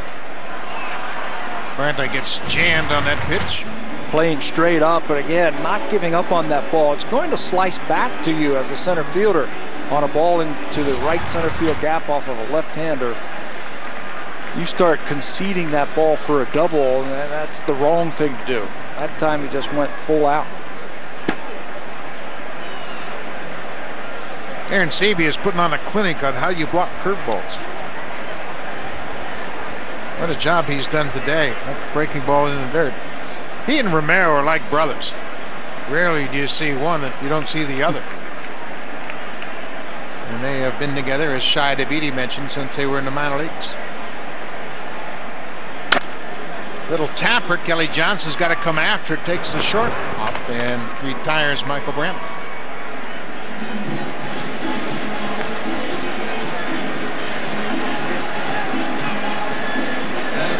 Two outs here in the fifth.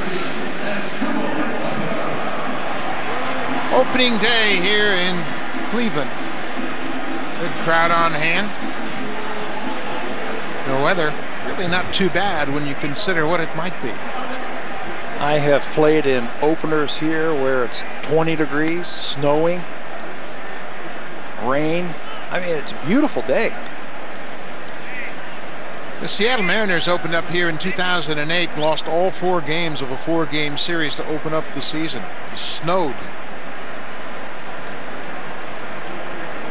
Asdrubal Cabrera 0 for 2 so far.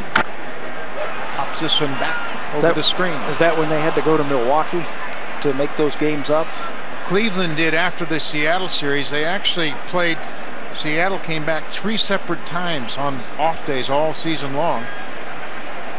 And then Cleveland played the final of those 4 games as the home team in Seattle in September. It took them all year long to make up that opening series.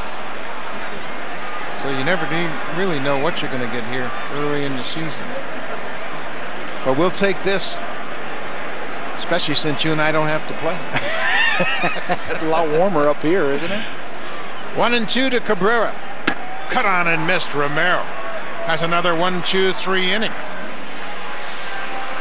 Colby Rasmus saves extra bases for Ricky Romero. He'll get things started at the plate. Outstanding diving catch.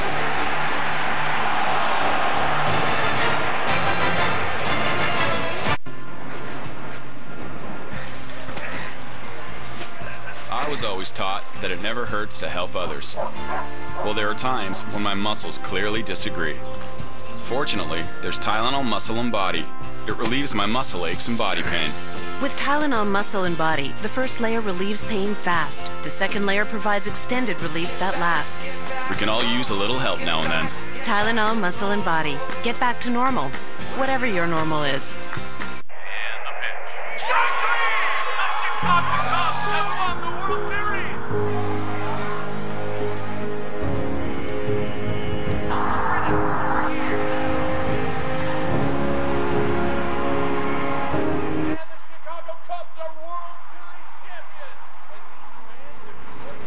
MLB 12 to show. So real, it's unreal. Rated E for everyone. PlayStation.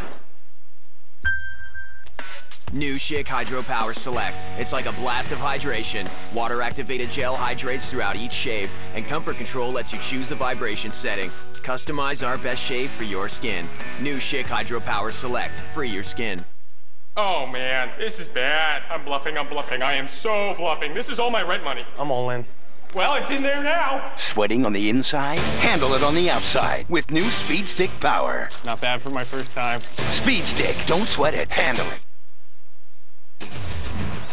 In Detroit, Jose Valverde went from blown save to winning pitcher thanks to Austin Jackson's bases-loaded single as the Tigers defeat the Red Sox 3-2.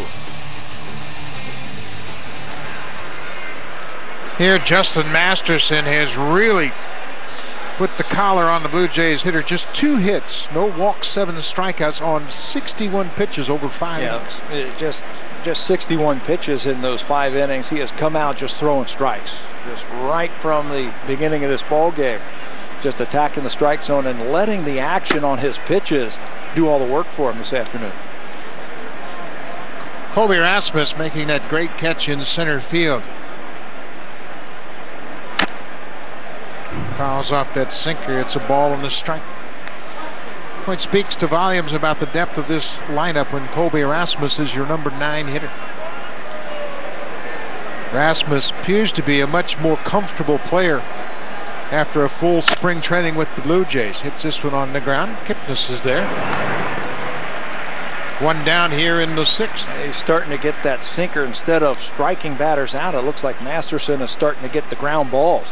We told you he had the 3rd best ground ball to fly ball ratio in the American League last year at a little over 2-to-1.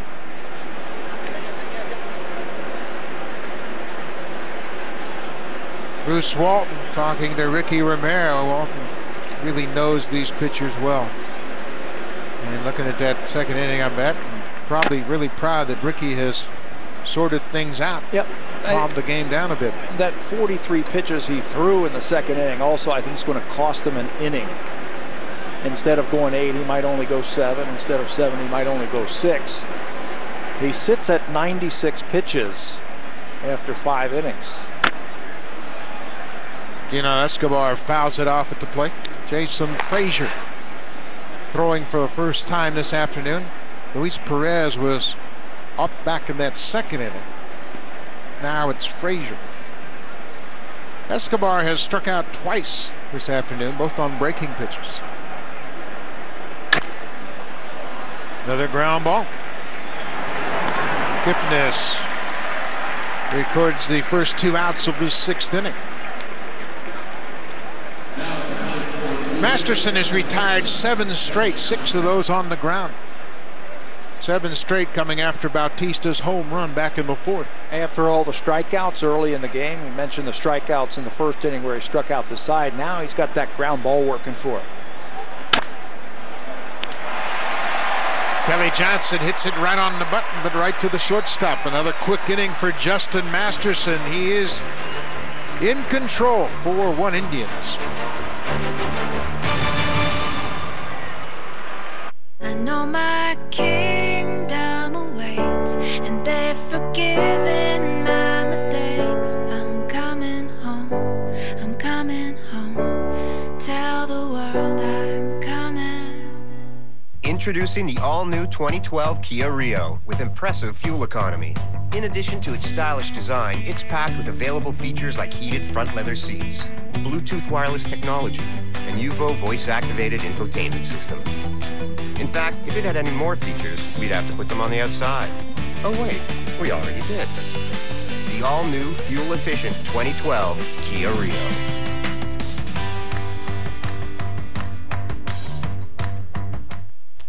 New Schick Hydro Power Select. It's like a blast of hydration. Water-activated gel hydrates throughout each shave, and Comfort Control lets you choose the vibration setting. Customize our best shave for your skin. New Schick Hydro Power Select. Free your skin. Oh, Dave. Is that Dave? Dave. friend Dave. Some things are not made to share. Would you believe I have a twin? Some things are. Okay, who sent the photo? The distinct taste of Alexander Keith's, made to share. Fans, make your plans now to see the Blue Jays play at Rogers Center during the month of April. The Red Sox will be in for that season opening series at home, followed by the Orioles in Tampa Bay.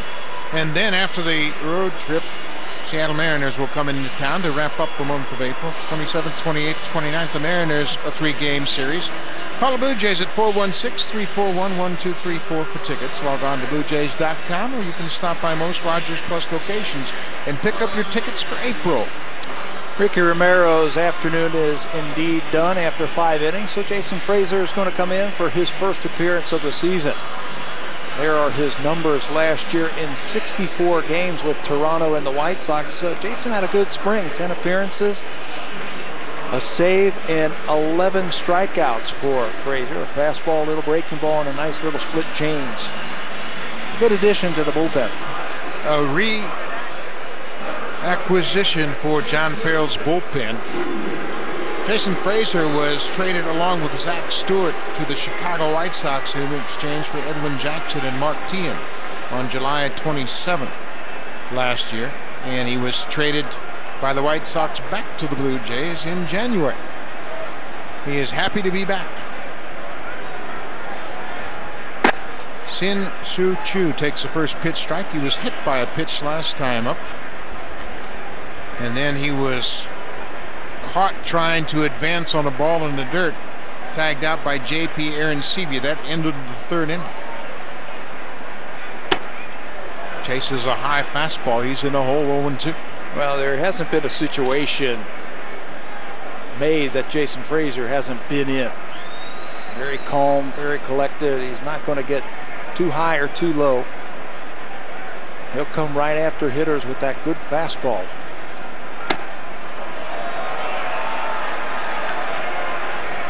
He packs a lot of power in a small frame. He throws that fastball 93, 94 miles an hour. Well, one thing he's been doing over the last couple of years, yes, he does throw at 94 and 95, but he can pitch. Studies hitters, understands his strengths and their weaknesses.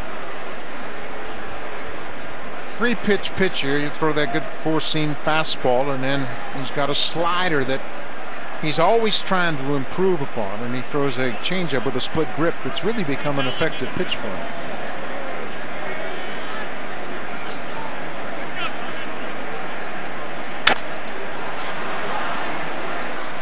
Ricky Romero's first start of the season outside that 2nd inning wasn't too bad, but the 2nd inning did all the damage. Yeah, you mentioned the 43 pitches in that inning, the 3 walks. He only gave up 3 base hits this afternoon and 4 earned runs. The big blow, that home run with 2 strikes to Jack Hanahan. 3 walks, 2 coming around to score. Frazier misses inside. It's a full count.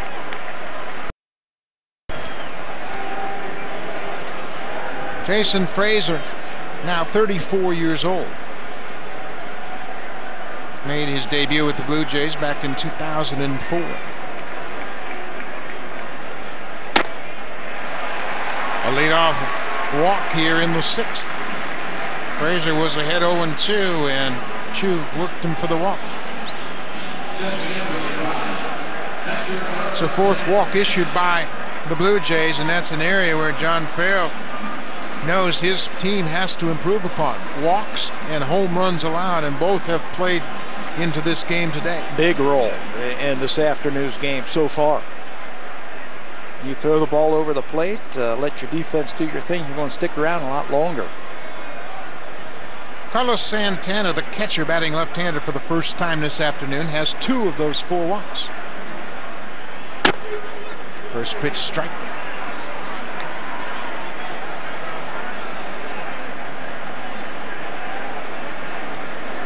Santana figures to do a lot more catching this year, with Casey Kochman destined to be the everyday first baseman. Santana played 63 games at first last year. And did quite well. at first base. Manny Acta giving him a day off, if you will, keeping his bat in the lineup, not having to deal with catching.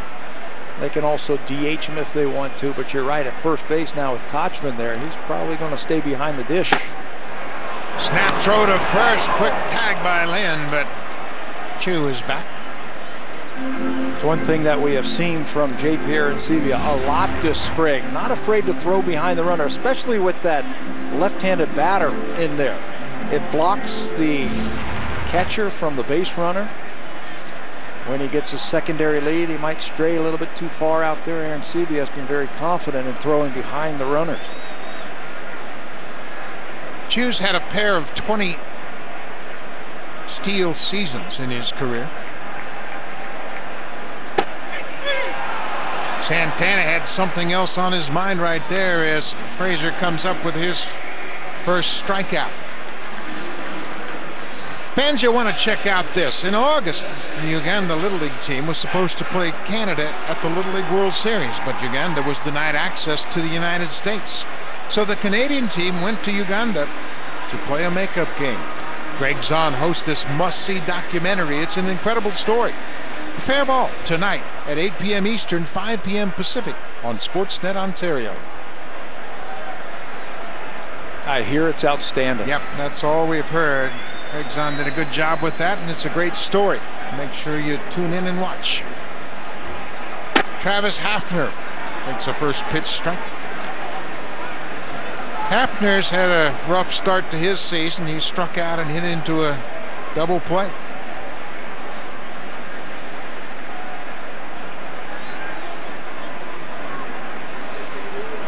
One out, we're in the bottom of the sixth. Indians lead 4-1.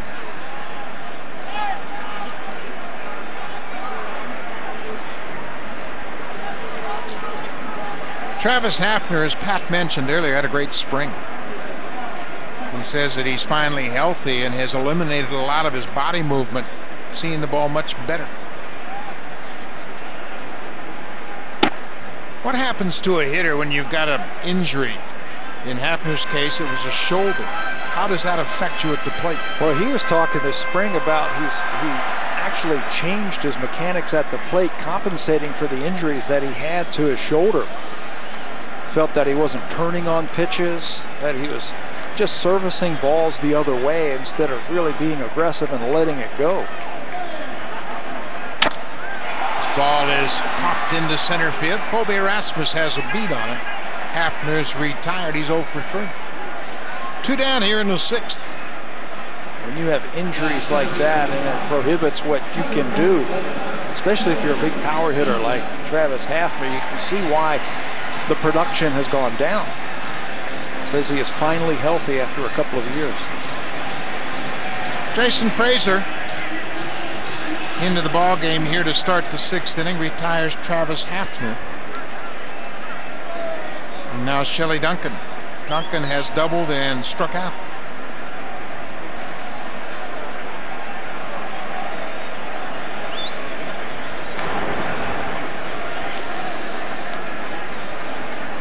Shelley Duncan started out with the Yankees.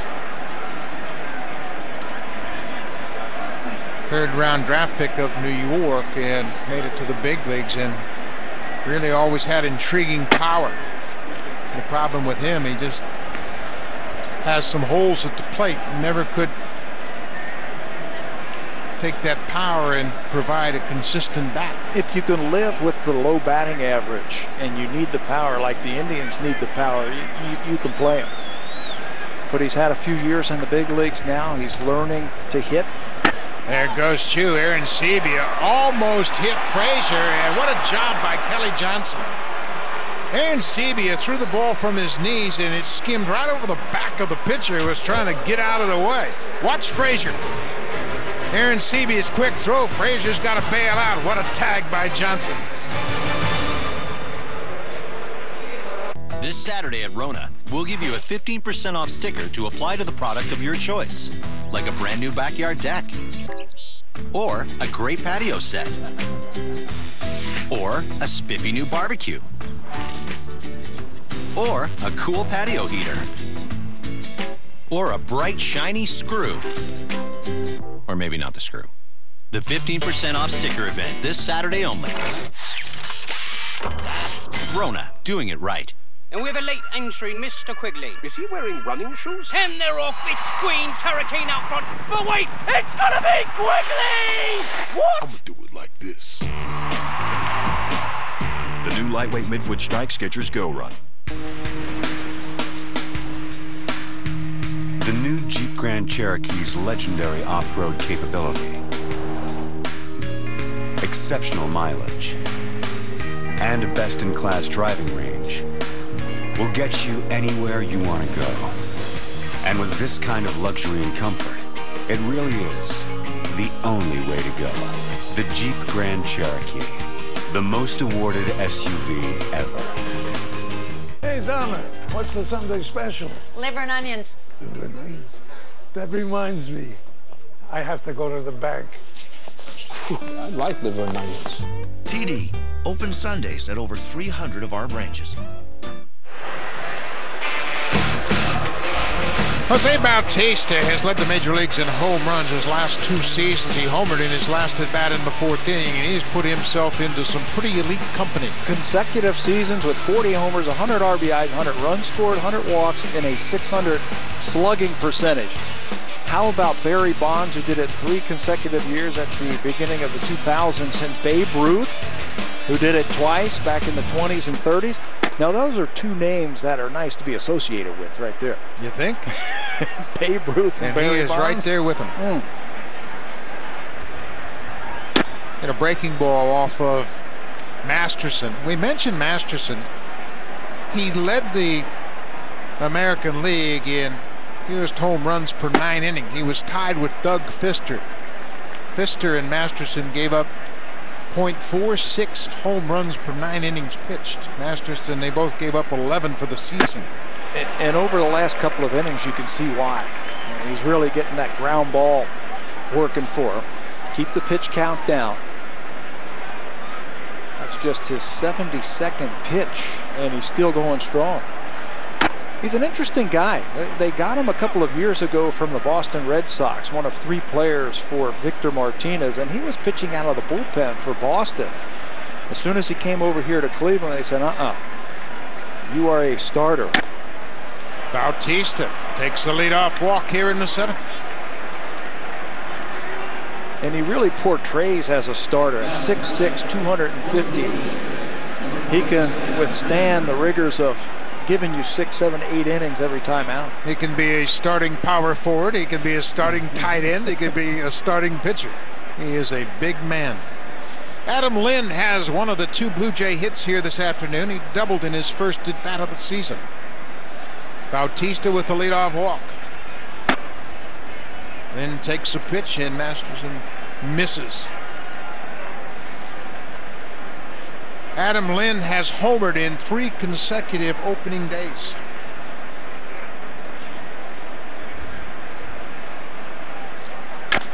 This one is tapped back to the mound. Masterson throws a second for 1. Dug out by Kochman. What a good play. Bautista with a hard slide at second. Really got in on Cabrera at second, and then the low throw was dug out of the dirt. Masterson starts a nifty double play. It's a wide throw, so he's going to be exposed at shortstop. Bautista trying to break it up. You can see right there. He's exposed. He's going to try and break it up. Kochman on the other end digs it out to finish off the double play. Masterson has been very good today, fielding his position. Starts the 1-6-3 double play. That leadoff walk to Bautista snapped a string of 8 straight retired by Masterson. But then he erases that with the double play.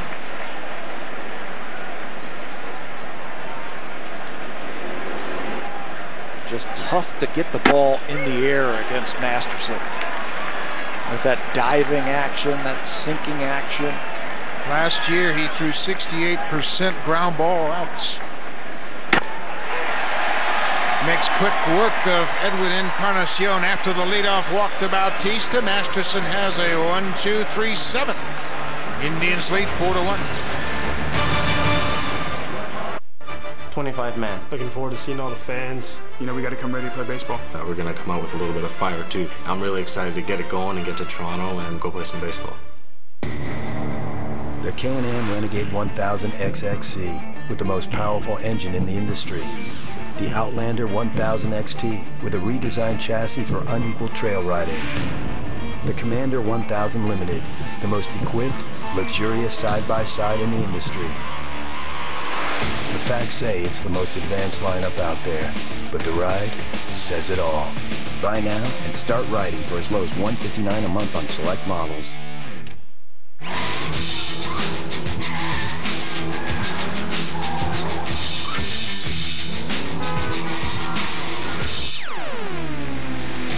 Goodyear, the tires trusted by stunt drivers on the closed courses of Hollywood, and the tires you can depend on for the hazards of the neighborhood. At Goodyear, everything we've learned making tires for the big screen inspires what we roll into yours. Goodyear, more driven. When you use CIL Golf Green, you take lawn care a little more seriously. So this is your second summer cutting lawns, and you think that qualifies you for the job? I see your company has 2 employees. I heard you cut Thompson's lawn. Sorry, it's either him or me. Congratulations. You're hired. For a seriously green lawn, ask for CIL Golf Green. It's guaranteed. Available at Canadian Tire.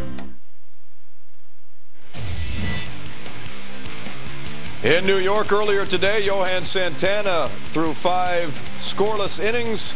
David Wright drove in the only run of the game as the Mets were winners over Atlanta. A couple of 1-0 games. The Phillies won 1-0 behind Roy Halladay. How about Santana's return as the opening day starter? That, at the beginning of spring training, they weren't even sure if he was going to be healthy enough to start the year. Threw on the side a little bit at the beginning, and then comes in and throws 5 zeros up there. Shelley Duncan was at the plate in the 6th when J.P. Arencibia gunned down Shin-Soo Choo trying to steal second. That ended the inning. He was also at the plate when Choo tried to score on a ball in the dirt and was tagged out. So Shelley Duncan feels like he's had 5 at-bats this afternoon. Second time leading off. Jason Frazier in his 2nd inning of relief. Frazier had a walk and a strikeout in the 6th inning.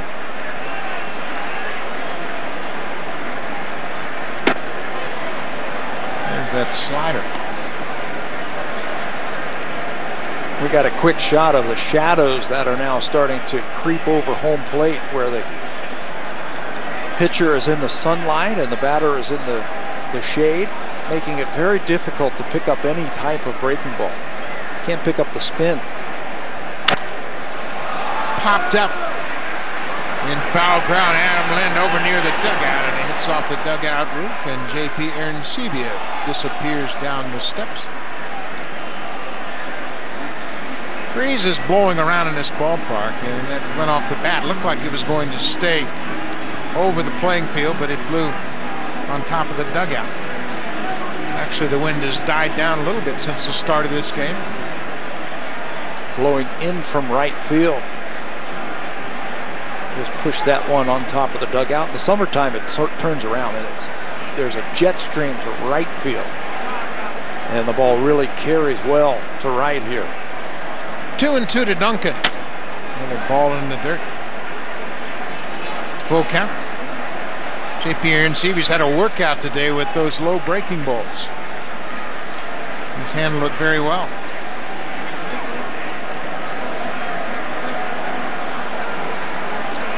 Blue Jays are pretty pleased with the way their bullpen has been put together coming into this season.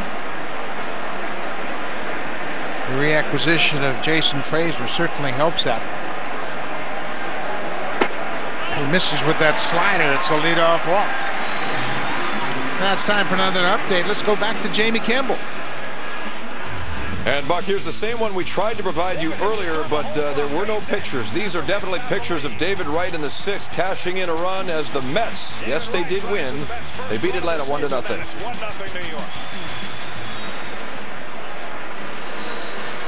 Well, after the leadoff walk, Grayson Frazier will be lifted for a relief pitcher. The veteran Darren Oliver will make his Blue Jays debut when we come back to Cleveland. I'm coming home, I'm coming home. Tell the world I'm coming home. Let the rain wash away all the pain of yesterday. I know my kingdom awaits, and they've forgiven my mistakes. I'm coming home, I'm coming home. Tell the world I'm coming. I'm ready to go. Go, go, I'm ready to go. Go, go, I'm ready to go. Go, go, I'm ready to go. Go, go, go, I'm ready to go. Skechers Go Run. It was born from a Hyundai design philosophy called fluidic sculpture. Years of analyzing the interaction between wind and nature, creating an aerodynamic body that glides through the air, resulting in the best fuel efficiency in its class. It's just one of the engineering advances we brought from our test facility to yours.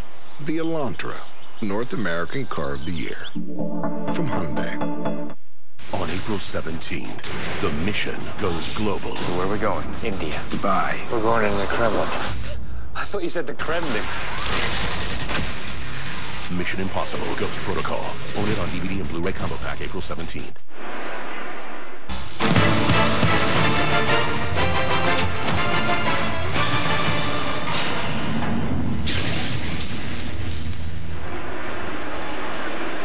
Left-handed veteran Darren Oliver comes into the ballgame to make his Blue Jays debut. He brings an awful lot of experience to this team, and he has a postseason pedigree. He's pitched in the postseason the last 6 years. He knows how to pitch also. A lefty specialist, 61 games last year. That's 4 out of the last 5 years of 60-plus appearances. Had a good spring.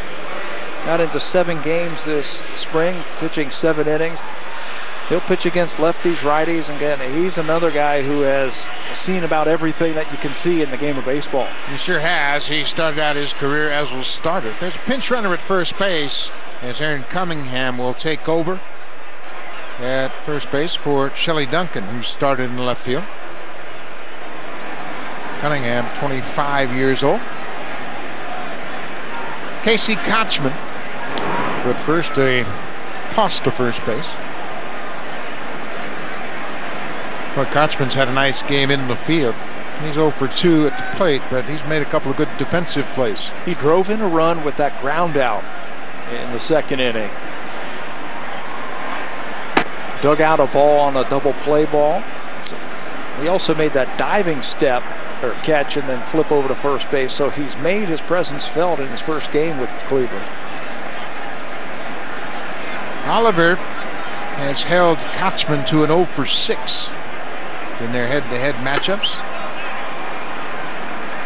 How much of a luxury is it for John Farrell to have 2 left-handers down in their bullpen? Well, it's a big factor, I think. You know, and you start turning lineups over, and then you go from a lefty to a righty, and then the manager from the opposition makes his moves.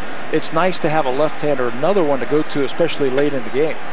We saw Luis Perez up earlier. He's a swing man. He can be a late guy if you need him, or he can be a long man for John Farrell's team. But to have that second lefty is huge. It just gives him more options, especially late in the game. Darren Oliver is 41 years old. Just missed the outside corner. Oliver started his career back in 1988 with the Texas Rangers. Made it to the big leagues in 1993.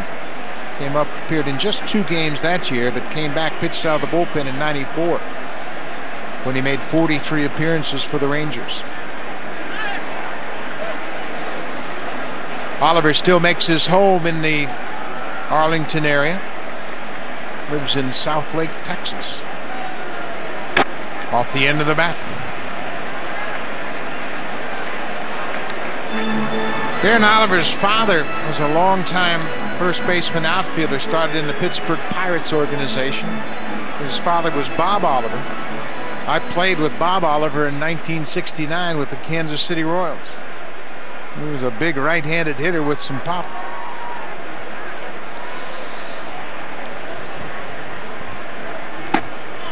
Tried to hit that outside corner and missed. It's full count. Does a good job of mixing everything in there. Go slow one time and then try and paint that outside corner. His job this year is going to be right here. Late in the ball game, you've got multiple lefties coming up for the opposition. Come in and get them out. Oliver keeping his eye on the pinch runner, Aaron Cunningham. Good chance for the Indians to start the runner here. Stay out of the double play. Kochman, again, doesn't strike out a lot. Has a very good two-strike approach. Manny Acta probably feels confident that he can put the bat on the ball. Not running, and that might cost him. Escobar steps on the bag at second and fires to first for the double play. Acta choosing not to start the base runner. And Kochman bounces into a double play. Surprised that they didn't. Again, Kochman's got a very good two-strike approach. That's how he drove in his first run this season on a ground out with 2 strikes against Romero. Cunningham holds up, and it's a double play. So there are 2 outs now in the bottom of the 7th inning. Jason Kipnis, the second baseman. First pitch, breaking ball. Boy, Oliver's got a nice smooth delivery. There's no urgency in anything he does. And smart, too. 18 years of experience.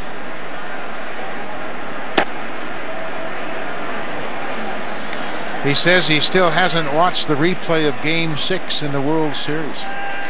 He was part of that Texas Ranger bullpen, and they had a heartbreaking loss in Game 6, and ultimately something he said he couldn't watch.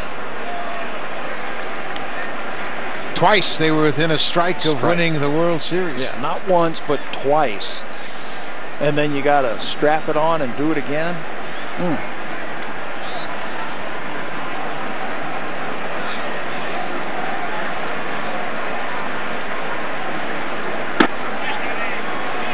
Just missed. Oliver thought he'd made a pretty good pitch to end the inning. A little hesitation, but didn't want to show up Tim Welke, the home plate umpire.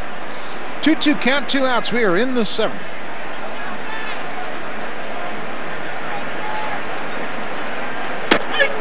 That time he got the call. Maybe his reaction paid off for him.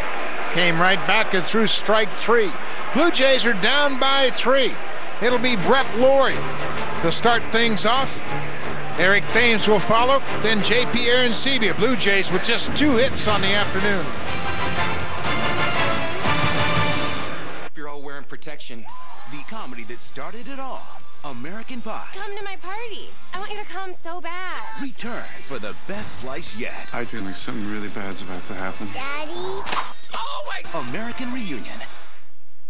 It's time for the Polaris XP sales event. Sportsman XP, Ranger XP, Razor XP. 3 Extreme machines, 1 Extreme event. Get up to $2,000 in rebates on select models from the world's best-selling power sports lineup and ride free for 6 months. Deals this extreme won't last long. Get to your local participating Polaris dealer for up to $2,000 in rebates and no payments for 6 months during the Polaris XP sales event.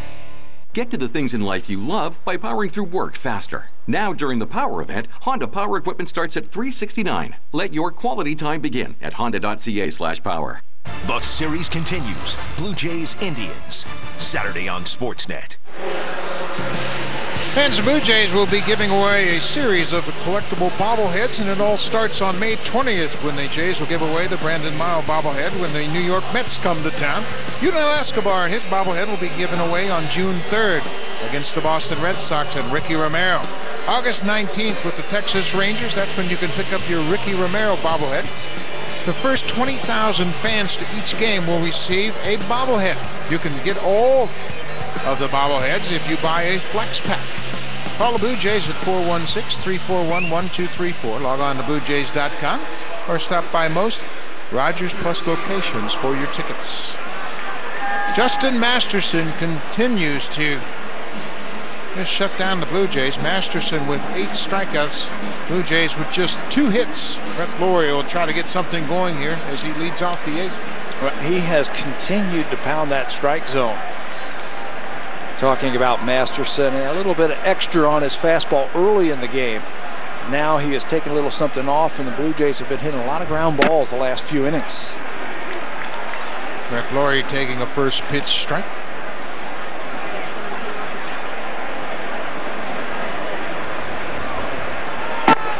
Upstairs, Laurie knows what his job is right now. That's to get on base. Maybe see a couple of pitches. Get Masterson in the stretch. And maybe he'll get out of his rhythm and his release point. He's only been in the stretch in the 2nd inning. Adam Lind hit a leadoff double. But then Masterson retired Encarnacion and Brett Laurie and Eric Thames to strand Lind. 2 balls, 2 strikes. Blue Jays trying to get something going here in the 8th. Opening day 2012. Another strikeout for Justin Masterson, his 9th. He started with a strikeout. In fact, 3 of them in the 1st inning. His fastball was really jumping out of his hand and really going down early on. He's had the ability to throw it on the inside part of the plate, the outside part of the plate, and basically it's just been fastball. He has mixed in a few breaking ball sliders, but it's been that good, hard, sinking fastball that has been his big pitch this afternoon. He has 9 strikeouts here this afternoon. His career high as a starter, 12 strikeouts. He came back in 2009 against the White Sox. You know, when a pitcher has that many strikeouts like Masterson has this afternoon, you would think his pitch count would be a little bit higher. That was just number 90 right there. Eric Thames has grounded out twice. Well, he's done things that managers and pitching coaches love. He's thrown a lot of strikes and he's worked very quickly. That's a good formula. Thames drives this ball to left. Aaron Cunningham in defensively.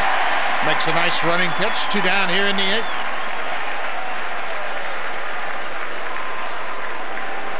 Masterson as he works through the 8th inning. Again, 9 strikeouts on 90 pitches. Just 1 walk and an earned run. Came up big in the 2nd inning, the leadoff double to Adam Lind, and then left him out there. J.P. Arancibia swings and misses the first pitch.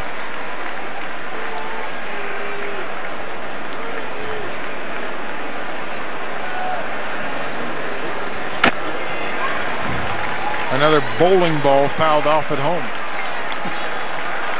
That's as good a sinker as you'll see in the big leagues right there. He'll throw it hard sometimes. He'll take a little something off and then put it. The impressive thing is his ability to throw it to both sides of the plate.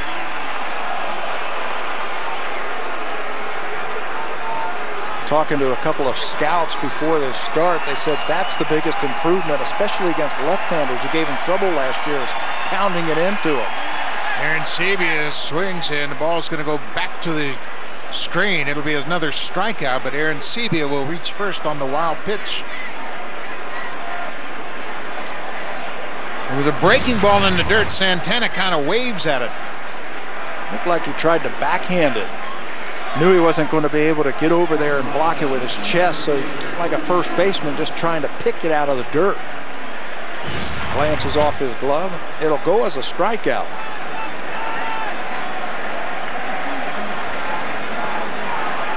Arancibia at first. Colby Erasmus has grounded out twice. Goes after the first pitch and foul tips it into the glove of the catcher.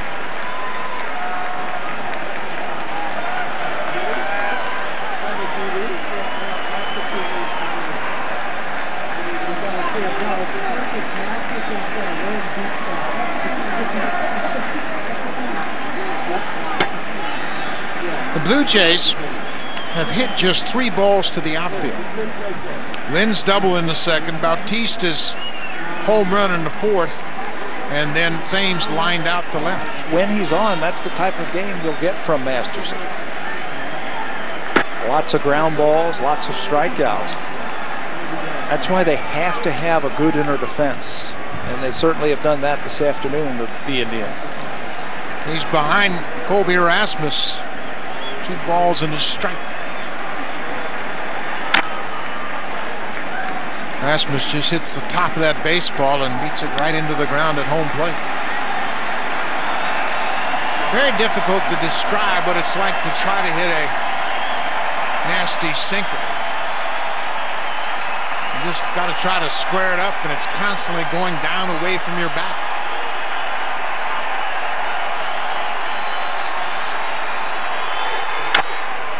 Line drive to right.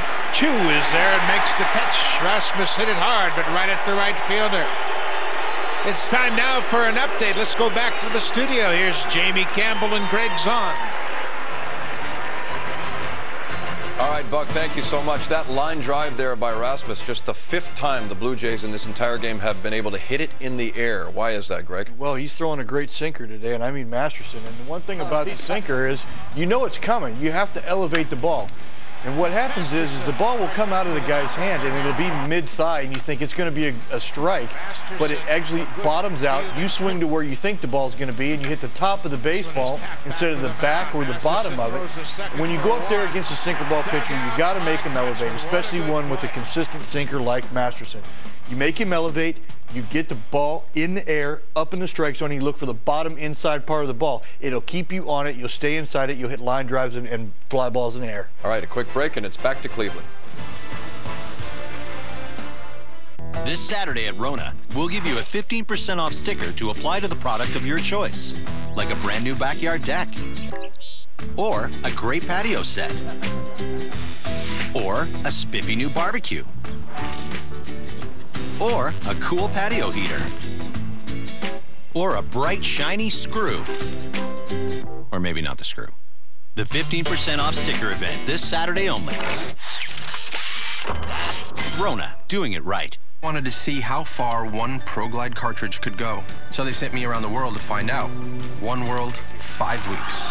The only thing that didn't change was my razor. Up to 5 weeks of comfortable shaves with one ProGlide cartridge. Great things start with Gillette. Fans gear up for the 2012 baseball season with At-Bat 12 for your iPad, iPhone, or Android device. Listen to live radio broadcasts and receive batter-by-batter information for every game. At-Bat 12 allows you to customize the app to receive Blue Jays-specific news and alerts. Visit BlueJays.com for more details. 4th pitcher of the afternoon for the Blue Jays will be Casey Janssen. Takes over for Darren Oliver. Oliver went an inning and finished his outing with a strikeout. Janssen had a terrific season a year ago. 6 wins, that ties his career high. He was 6-0 last year in 55 games. Averaged about a strikeout per inning. Gets really upset when he walks a batter. He loves to come right in there and use that cut fastball and that curveball and just attack batters. Had a good spring. Well, he's one of the tireless workers on this ball club, and he's always trying to improve. He's picked up a split finger pitch that he worked on all spring long just to give him another weapon. Jack Hanahan, the big blow in this ball game, a 3-run home run, came in that 4-run Indians' 2nd inning. He's only been scoring in 2 half innings here this afternoon. The Indians scored 4 in the 2nd. Blue Jays scored 1 in the 4th. Casey Janssen can find that outside corner in his sleep. He's got the high leg kick, and he really drives towards home, hiding the baseball really well. You're right. Against left-handers, he can paint that outside corner. On the ground, Johnson to his right. Hanahan's retired, first out of the bottom of the 8th. You start leaning out over the plate, he can buzz that cutter in on your hands. He's very effective when he's got all those pitches going over for strikes. This was advertised to be a real strength of the Blue Jays, and I think it's going to be the bullpen. The depth of the bullpen and the options that John Farrell has. And the guy who sets it all up, Sergio Santos. When you can say, you're my guy, you're the closer, everybody else kind of finds their spot, fills right in. You've got a couple of long men in Villanueva and Perez. You've got some lefty veterans in Oliver. Jansen is a strike throwing machine. Cordero's going to have the 8th inning. Jason Frazier has been around.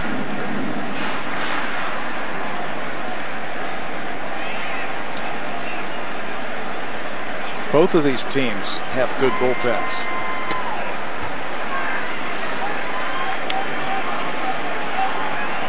Chris Perez, the Indians' closer, didn't have a lot of work in the spring because of a strained oblique muscle. That happened early on in the spring, and he's a power pitcher that doesn't have a lot of innings under his belt. But he announced himself ready to go. Even though he hasn't pitched in back-to-back games, obviously with an off day tomorrow, that's not a concern for Maniac.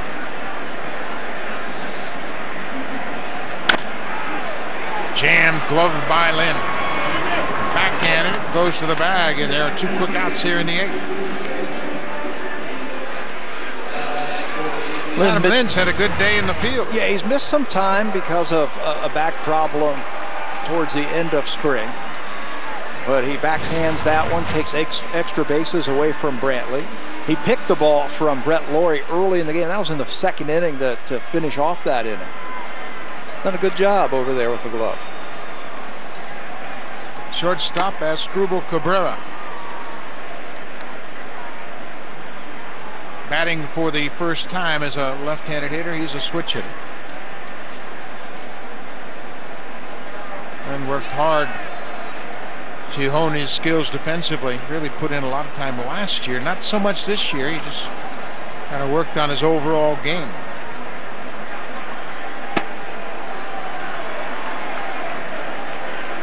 Hanson missed with that fastball. It's a ball and a strike on the Indians shortstop. Cabrera, 25 home runs a year ago.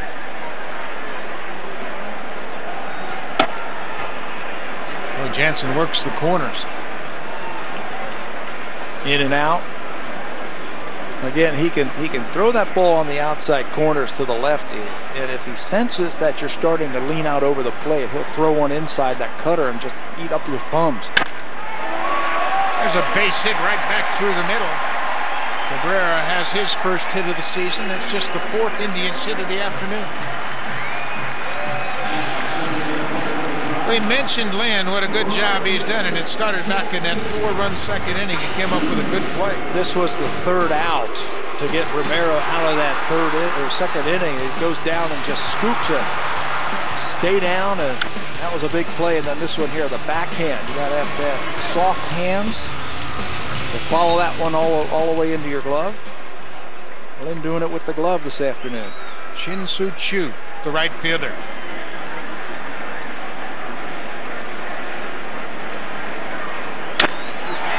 Little looper into right. That'll get down in front of Bautista. Cabrera headed around 2nd, moving to 3rd. Choo got jammed on it. Might have broken his bat. But back-to-back base hits here in the 8th. With 2 outs. I think that's that cutter we were just talking about to left-handers where he can get inside of them, but Choo just a little bit too quick. As he pulls the bat through, he breaks his bat. Aaron Sebia setting up that ball about belt high on the inner half, and he just muscles it into right field for his first hit. He's been on base 3 times this afternoon. That's his first hit. Cabrera makes it all the way to 3rd base. She was hit by a pitch in the 3rd and walked in the 6th.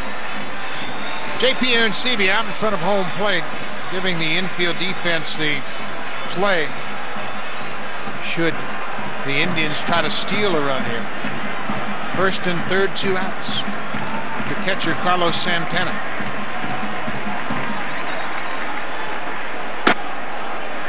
Breaking ball missed inside. Santana is officially 0 for 1. He's walked twice and scored a run. First time he has gotten a look at Casey Jansen.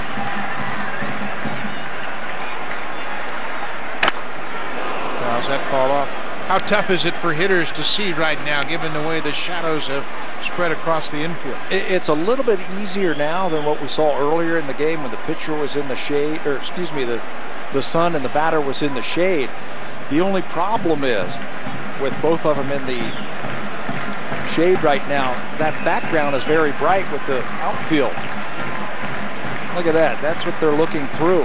Tough to pick up a breaking ball when it's sunny behind the pitcher. Breaking ball just foul down the right side.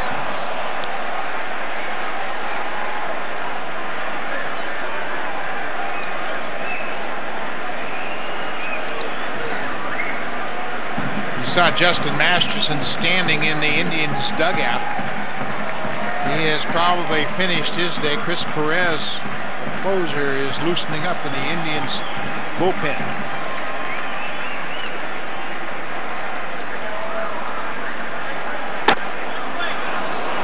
Missed that outside corner.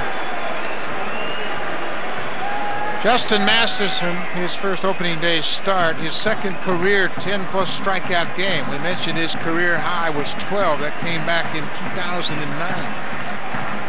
He had a good outlook about his first opening day starts. It's just going to be like any game. I'll probably think about it later in my career, and he was very good.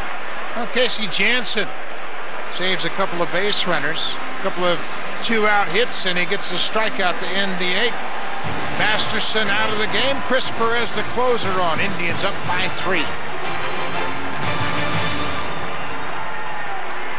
More than 90% of RAV4s sold in the last 15 years are still on the road today. The fun, fuel-efficient, and versatile RAV4 is incredibly durable, too. Get a great deal on one during Toyota Red Tag Days, on now. Co-producer and co-founder of the Digitour. My BlackBerry is always in my hand. People will never see me without it. I get somewhere around 1,000 emails a day. Try writing 1,000 emails on a touch screen. BlackBerry Bold. Be bold.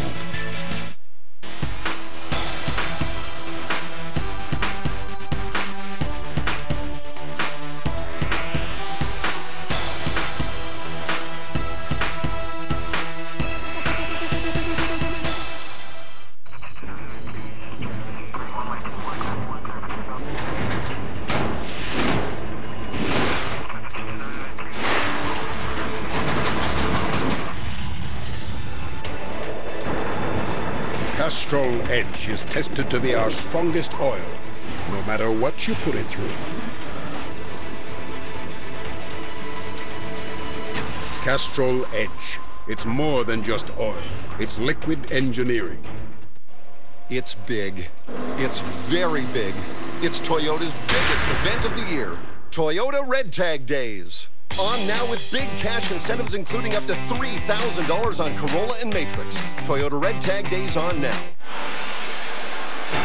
Blue Jays will have an off day tomorrow, but there'll be MLB baseball on Sportsnet. The New York Yankees will open up their season against Tampa Bay. All the action begins tomorrow at 3 p.m. Eastern Time. That's 12 p.m. Pacific Time.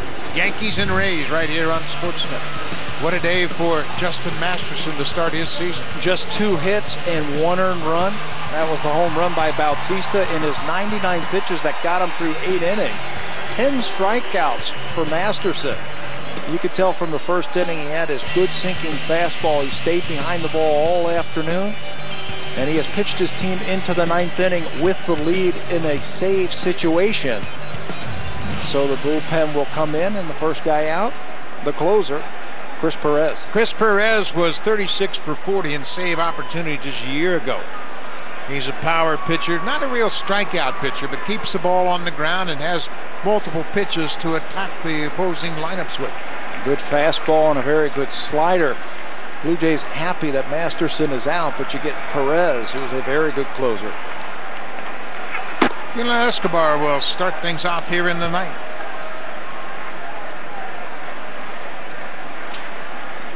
Escobar 0 for 3 with a pair of strikeouts.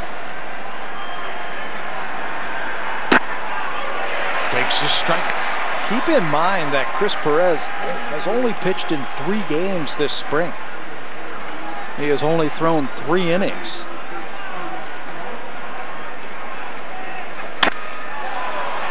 Base hit, that'll start tonight. Only the 3rd hit for the Jays all afternoon. Tough part of the lineup for Chris Perez. And a good start right there. That fastball straightening out, a little bit different than Justin Masterson's. This one right down Broadway, and he sends it right back where it came from. Perez strained an oblique on his left side in his first bullpen session in spring training. And that's why he was only able to get into 3 games. I tell you what, you could bring Goose Gossage into this game right now, and it has to be a pleasure for the hitters after facing Masterson all afternoon. I don't care how good Perez is throwing. Masterson was filthy.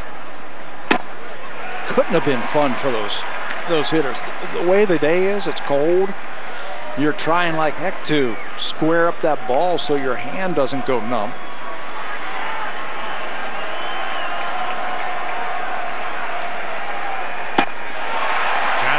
Chases that pitch. It's 1-2.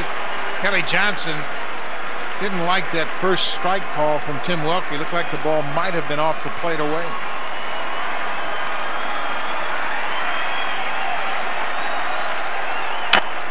Stays alive, fouls it off. Perez likes to work very quickly. Get into that rhythm, get that release point. Batters need to step out on him. Bautista on deck, just hoping for a chance that Johnson gets on. Kelly Johnson lifts this one foul, but it's going to reach the seats.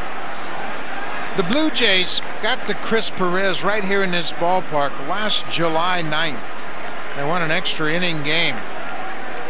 Perez pitched an inning, gave up a couple of hits, and was charged with the loss in a 5-4 Blue Jays win in extra innings.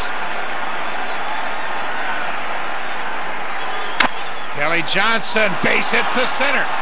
Escobar will go first to third. The Blue Jays have just what they want. Jose Bautista will come to the plate representing the tying run here in the 9th.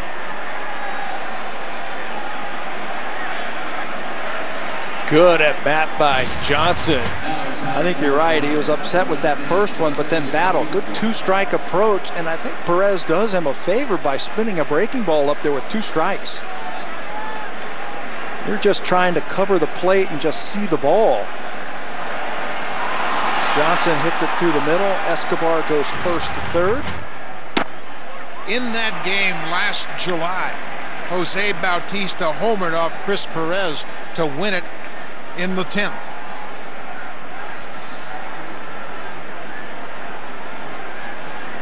Nobody out.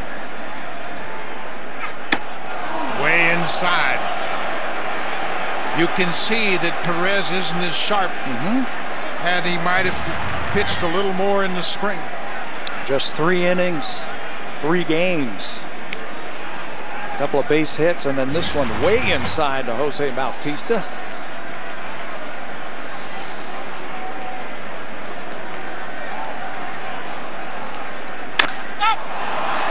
Driven to center, that'll stay in the park. Escobar tagging at third, Johnson tagging at second, and he gets there ahead of the throw. Bautista picks up the RBI with the sacrifice fly to center. His second of the afternoon as Escobar scores the second run. And you say, well, what's the big deal about moving up 90 feet? You stay out of the double play. Jose just missing that fastball that's down to center field. There's Kelly Johnson tagging up. Now, he tags up, reads the throw, he stays out of the double play, and the Blue Jays all spring long have been talking about 90 feet. Let's at least move up 90 feet any chance we can. Especially with no outs. That's a requirement now by the base runners. They got to get that extra 90 feet. What it does, it eliminates the possibility of a double play. You've got a base runner in scoring position for a dangerous hitter in Adam Lynn.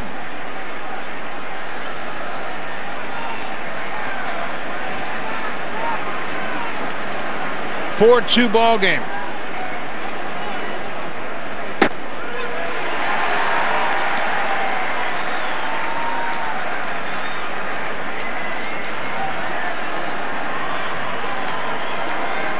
Lind is only 1 for 2 against Chris Perez, but that one hit was a home run.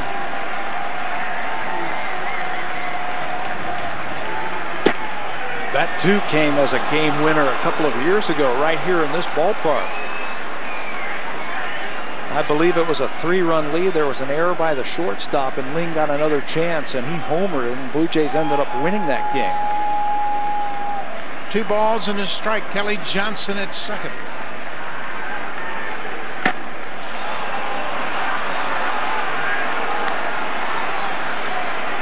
Escobar got it started.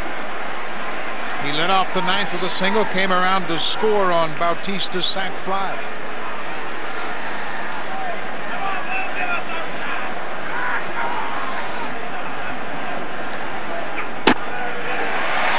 Takes a strike, it's a full count.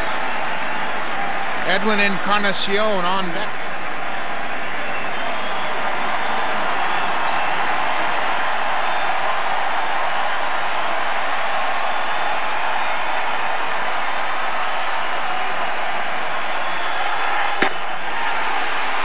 Appeal, the third denied. It'll be a walk to Adam Lind. You mentioned Lind, much more selective at the plate all spring long. He had more walks than strikeouts this spring. That's a big walk right there. And his on-base percentage was at .400 that time. He clearly holds up on that high fastball. And now the tying run is on base, and the winning run steps into that batter's box. Indians scored 4 in the second. Blue Jays have scored a run in the 4th and 1 here in the 9th. Pinch runner at first will take over for Adam Lind. It's Rajai Davis. Davis with terrific speed represents the tying run. And now the outfield's got to play just a little bit deeper, trying to cut off any ball. No doubles right now. They don't want any ball to split them in the outfield because Davis could score easily. First pitch breaking ball. Brett Lawrie would love to get an opportunity to hit here in the 9th.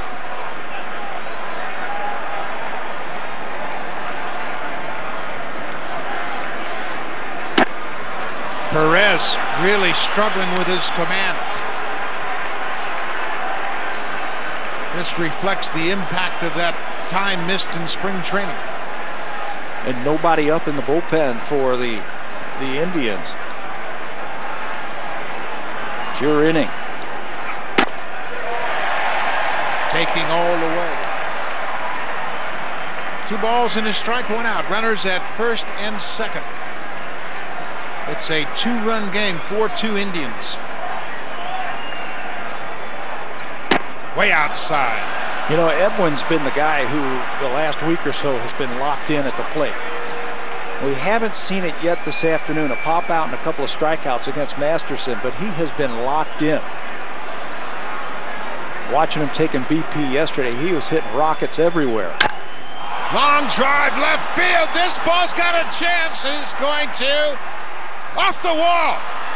Johnson around third. Rajai Davis is right on his heels, and he's going to score. Encarnacion has tied it.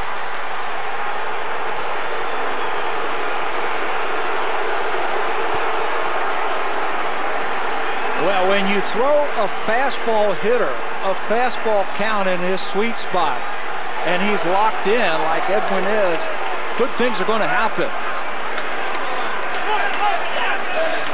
Edwin Encarnacion just misses the home run as Masterson can only pick up a no decision. Fastball down and in, right into his happy zone. He hit it high in the air. I think he thought he got enough of it. You bet he did. Cunningham does a great job of decoying that he's going to catch it. He keeps Kelly Johnson from getting a good read. Johnson had to wait, but what a job by Rajai Davis to score from first. Brett Lawrie takes the first pitch strike. It's tied at 4-all. Lawrie 0 for 3. The Blue Jays have tied it here in the top of the 9th with 3 runs.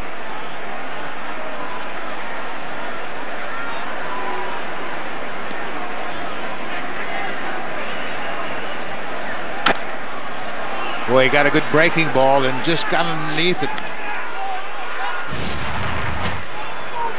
Encarnacion thinks he got it, and I don't know how the ballpark didn't hold it. He crushes it and then notices that the ball hits off the top of the wall. Rajai Davis, the pinch runner, goes all around second base and then scores easily without a throw to tie this game up. 0-2. Laurie stays on it and fouls it out of play, stays alive. These are the situations where Brett Laurie's been really good this spring. Adam Lynn had to walk to reach base. That made it first and second. Encarnacion with a 2-run double.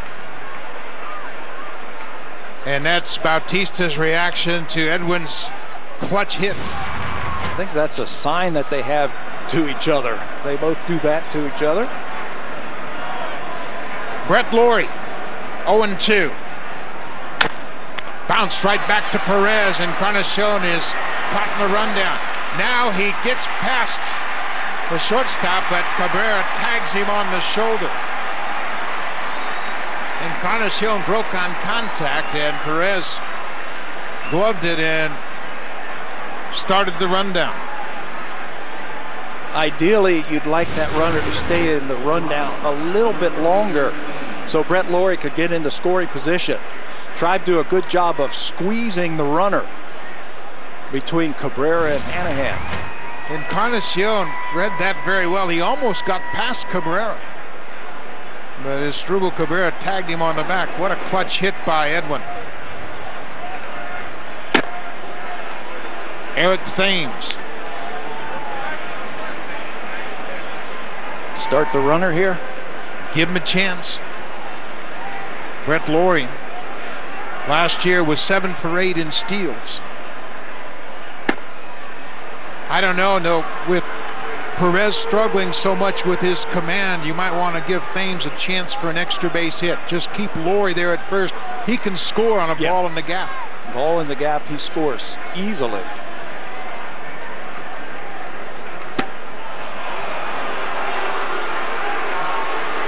J.P. Arancibia is on deck.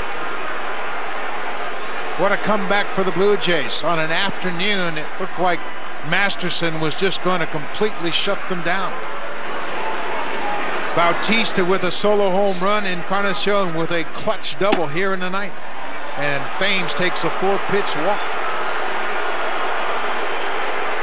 Chris Perez has thrown 31 pitches in his first outing. And that's going to be it. Manny Acta has called for the bullpen.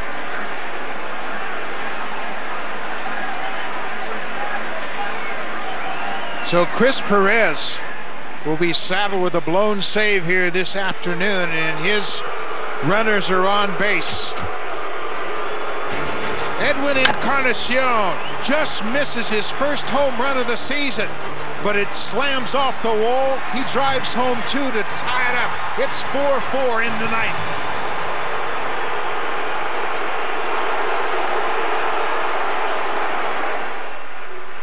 On April 17th, the mission goes global. So where are we going? India. Dubai. We're going in the Kremlin. I thought you said the Kremlin. Mission Impossible Ghost Protocol.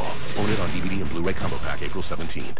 Hey Canada, you've heard all the buzz about Canada's Got Talent. Now it's your turn to join the action.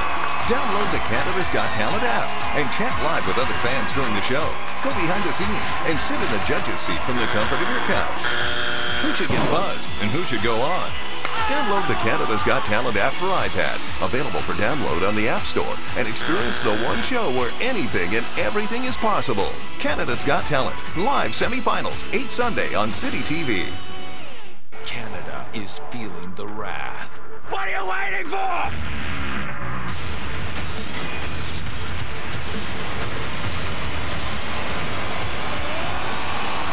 With the Titans now playing. Edwin Encarnacion with a couple of RBIs with a long double off the wall in left field, and his first half a year ago was rough. He just didn't produce. It took him 141 bats to hit his first home run. That didn't come until May 29th last year. But he had a terrific second half season, and he carried that momentum into spring training. Edwin changed his hitting approach somewhat in that now he finishes his swing with both hands on the bat, as opposed to the way he hit last year, taking that top hand off. And it makes him more compact. It keeps his front shoulder in there, I think, a little bit longer. And when he does that, you can see the damage that he can do. Encarnacion with a big hit so far in this game. Vinny Pestano comes in to take over for the Indians as Chris Perez gives up the lead here in the ninth inning. Pestano's another one of those good young arms that they have. Throws very hard with a good cut fastball. Pestano appeared in 67 games for the Indians a year ago, held the opponents to a 184 average.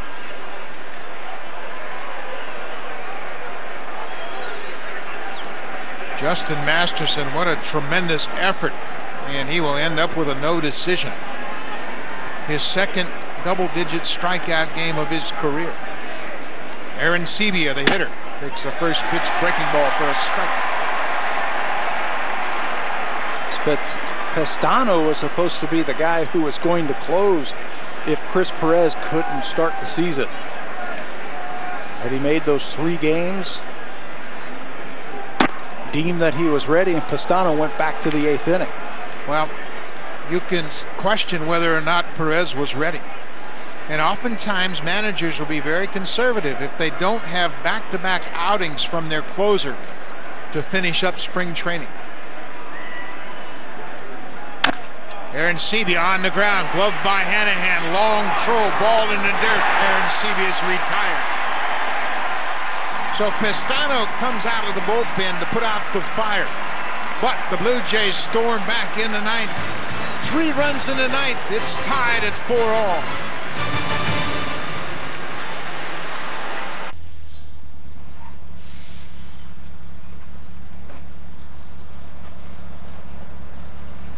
At OK Tire, we only fix something if it needs fixing. For good value and advice you can trust, stop in today. This season, we recommend Kumho tires. The advanced tread design of Kumho's X to 4X offers excellent traction and handling for a smooth, comfortable ride. All at a great price. Kumho tires, available at OK Tire. Honestly driven. I'm coming home, I'm coming home. Tell the world I'm coming home. Let the rain wash away all the pain of yesterday. I know my kingdom awaits, and they've forgiven my mistakes. I'm coming home, I'm coming home. Tell the world I'm coming. It was born from a Hyundai design philosophy called fluidic sculpture. Years of analyzing the interaction between wind and nature, creating an aerodynamic body that glides through the air, resulting in the best fuel efficiency in its class. It's just one of the engineering advances we brought from our test facility to yours. The Elantra, North American Car of the Year, from Hyundai. Blue Jays have turned over their roster dramatically. These are the Blue Jays that were not here opening day a year ago. And it's an impressive list. Brett Laurie, of course, didn't join the team until August. Same for Kobe Erasmus. Kelly Johnson was acquired in a trade. Eric Thames got called up. Jeff Mathis in the offseason. Francisco Vizquel, but it's a dramatic turnover. Yeah, revamped the bullpen a lot. The power arms at the back end of the bullpen, and Santos and Brandon Morrow, you could throw him on that list also. He started the year last year on the DL. This year it will start on Saturday. Francisco Cordero, his first appearance with the Blue Jays. There are his numbers last year in 68 games, 5-3 with a 245 earned run average. When he first came up, he was a power. He has had to tone that down a little bit now. You'll see a lot of sinkers, a lot of sliders, a lot of balls on the ground. Rajai Davis comes into the ball game as a pinch runner. He scored a big run. He moves in defensively to right. Jose Bautista moves to first base. So we are tied at 4. Travis Hafner. Hafner is 0 for 3 on the afternoon. Hafner had a walk-off grand slam home run right here in this ballpark against the Blue Jays last year. Hit that off Luis Perez. That was a big comeback by the Indians in that game also.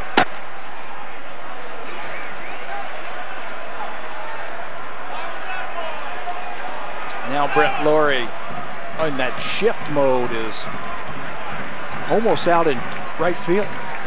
There he is in shallow right. Bautista hugging the line at first. Down and away.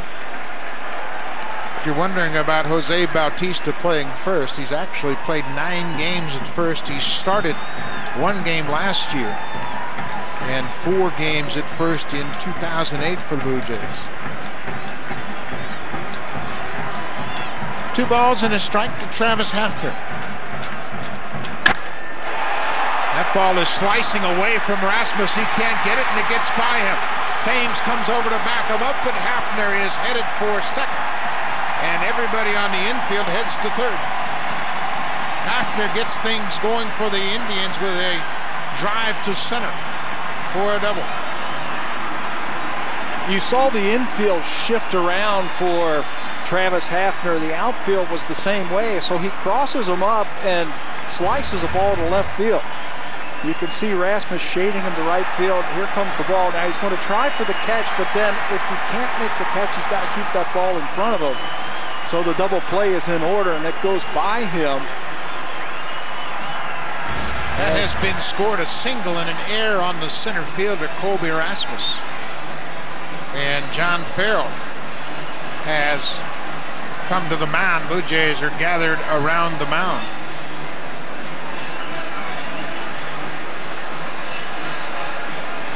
Just talking about how they're going to pitch to Cunningham. Jason Donald is the pinch runner. You saw him coming from second over to the third base coach, Steve Smith. Make sure he knows what's happening here. And Cunningham came into the ballgame as a pinch runner back in the 7th, his first at bat. Blue Jays expecting a bunt. Bautista at third. Lawrie. There's a bunt and a good one. Bautista will have to go to first. Cunningham executes perfectly. Boy, what a good bunt by Aaron Cunningham. He bunted it exactly where he wanted to. What makes that so impressive is everybody knew he was going to bunt. The infield was playing for the bunt. Cordero knew he was going to play for the bunt. And he deadens it perfectly. And the only play by Bautista is at first base. He thought about it. He thought about making an attempt, but does the right thing and gets the out over at first base. Now everybody's got to come in. Outfield has to come in. Casey Kochman, the batter. And now they just finally got Colby Rasmus's attention. You've really got to shorten up now. You can't play any deeper than your arm strength. The outfield, very shallow. Infield, in on the grass. Casey Kochman. You play in the outfield where a line drive, you see Bautista say, come on in, in. Where a line drive that would be a base hit, you take that away. Because anything over your head is going to score the run anyway. Casey Kochman has an RBI with a ground out. Makes the ball down.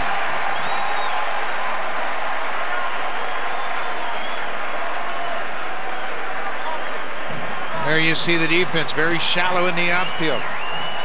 Infield on the grass.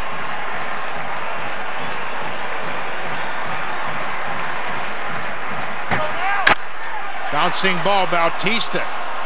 He will go to the bag, and Kochman's retired. Good job by Cordero. And a good job by Jose, just keeping his eye on that runner the whole way. You mentioned he's only played a handful of games over there at first base. Runner at third base. Watch him as he snags this ground ball off the bat of Kochman and then keeps his eye on that runner. Glancing over his shoulder just a couple of times to make sure he stays over there at third base. Second baseman Jason Kipnis with 2 outs. Winning run at third.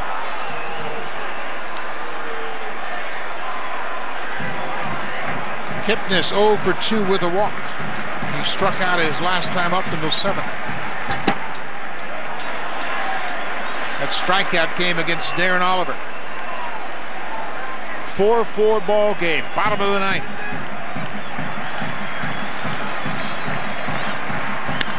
On the ground, Kelly Johnson at second. Cordero gets out of it. Francisco Cordero gives up a base hit to start the 9th, but his experience comes through. The Indians leave one.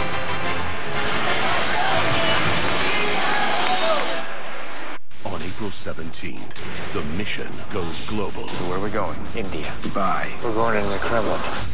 I thought you said the Kremlin. Mission Impossible Ghost Protocol. Own it on DVD and Blu-ray combo pack April 17th. Hey Canada, you've heard all the buzz about Canada's Got Talent. Now it's your turn to join the action. Download the Canada's Got Talent app and chat live with other fans during the show. Go behind the scenes and sit in the judge's seat from the comfort of your couch. Who should get buzzed and who should go on? Download the Canada's Got Talent app for iPad. Available for download on the App Store. And experience the one show where anything and everything is possible. Canada's Got Talent. Live semifinals, 8 Sunday on City TV. Canada is feeling the wrath. What are you waiting for?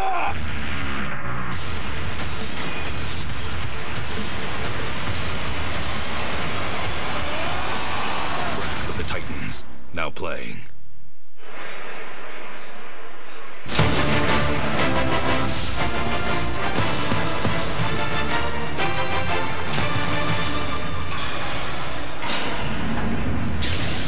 Fans, a reminder, the Blue Jays Honda Super Camps are coming this summer, presented by Baseball Canada and Little League Canada. In Kelowna, BC, it'll take place July 9th through 11th at Elk Stadium.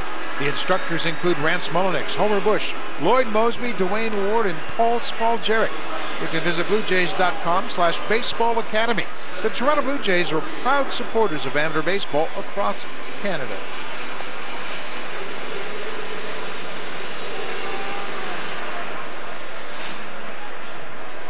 Jose Bautista had a good play defensively at first base, and John Farrell's pushed a lot of good buttons in this ballgame, including pinch running for Adam Lynn with Rajay Davis, who scored from first base on Encarnacion's double that tied it up. You know, you have to think that way. He's the tying run. You get some speed in there just in case your middle of the lineup hits the ball in the gap, which they did. The last time Bautista played first base, it was September 30th, 2010 at Minnesota. In that ball game, he hit home runs number 53 and 54. He already has a home run in this game this afternoon. Bautista's driven in 2. Encarnacion's driven in 2. Colby Erasmus takes a pitch. It's a ball on the strike. Vinny Pistano came into the ball game with 2 outs and got J.P. Arancibia to close out the top of the 9th. There's that good slider, just missed downstairs. Yeah, it's a good one. It's a late breaker too. He'll try and backdoor it at times to the left-handers.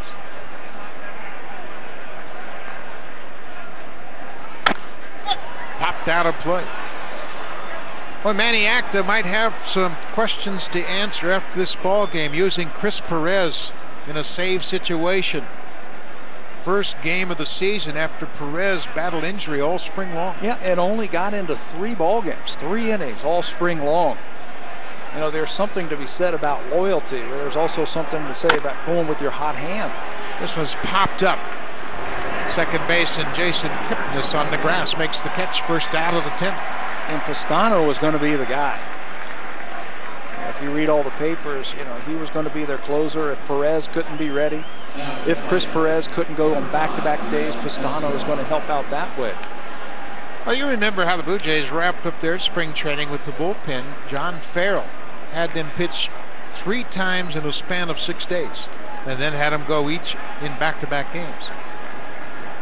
He really managed their spring training very effectively.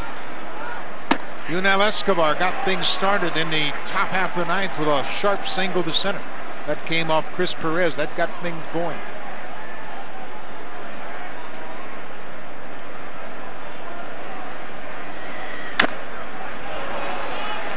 Oh, 0-2. Blue Jays bullpen has been terrific here this afternoon. Carlos Villanueva, who pitched so well for the Blue Jays a year ago, starts to loosen up. Frazier, Oliver, Jansen, and Cordero, all very effective. Escobar swings and misses. He strikes out for the third time this afternoon.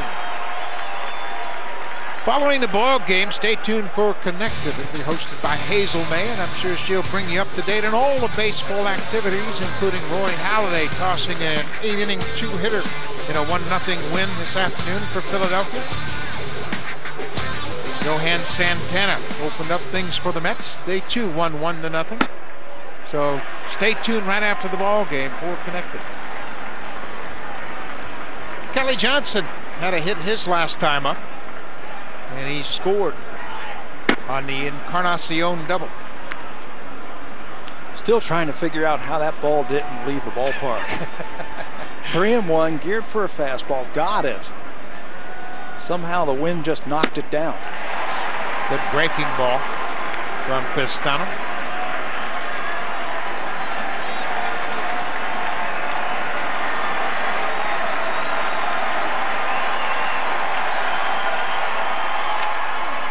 Another big sweeper down and in, and that hit him. Kelly Johnson gets hit by a pitch, and he takes his base. That'll bring Jose Bautista to the plate. The last time Bautista played first, he hit 2 home runs in a game. This is a breaking ball that catches that back foot. And right away, Tim Welke right on top of it. You'll see from this angle right here, right off the top of the shoe. And Johnson will be awarded first base. Jose Bautista. Bautista officially 1 for 2. He's walked, he's had a sac fly, he's scored a run and driven in 2.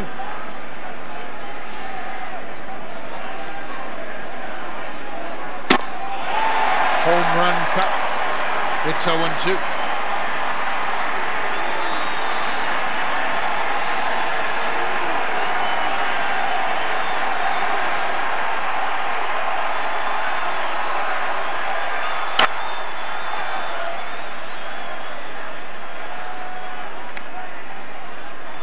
As you will see often on the road, the closer is up in extra innings should his team take the lead. Santos loosening up has joined Carlos Villanueva. Bautista in a hole, 0-2. Kelly Johnson at first.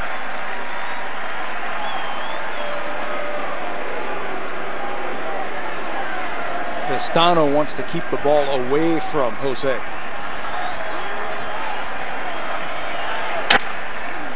And Jose pokes it into right. Kelly Johnson will stop at second. Chu's got a great arm. So Bautista stayed on that outside breaking ball and comes up with his second hit of the afternoon. Carlos Santana was thinking fastball in, then breaking ball, and he kept shaking him off until he finally went to a fastball away. Bautista, the good 2-strike approach. Watch him stay on this one right off the end of the bat and into right field. Kelly Johnson had ideas of going first to third, but you're right, Chu gets to it quickly, and he's got a very good arm in right field. Chu had 9 assists last year. He throws just as well as Jose Bautista from right. Rajay Davis looks at that breaking ball way outside.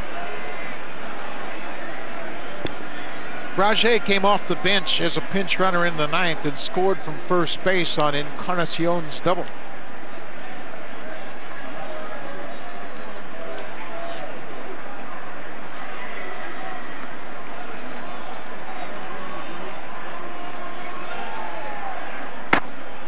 One thing John Farrell likes about his ball club is the depth, the versatility.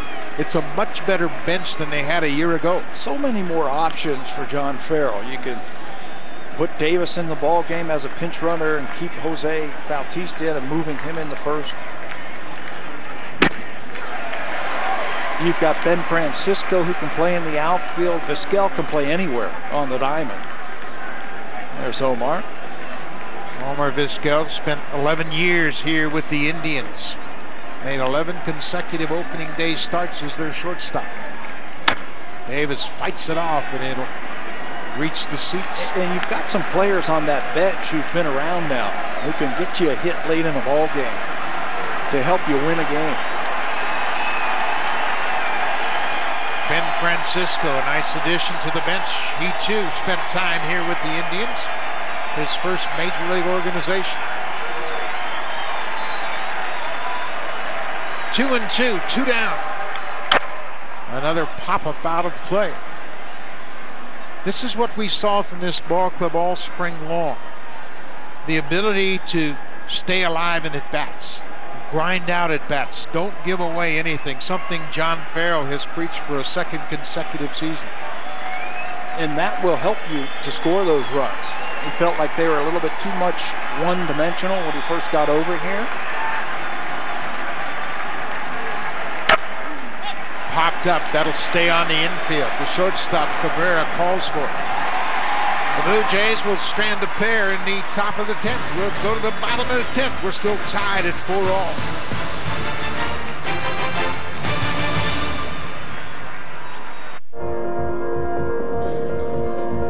We are competition, aggression, trapped, fighting back. We are heroes. We are poker. We are PokerStars.net.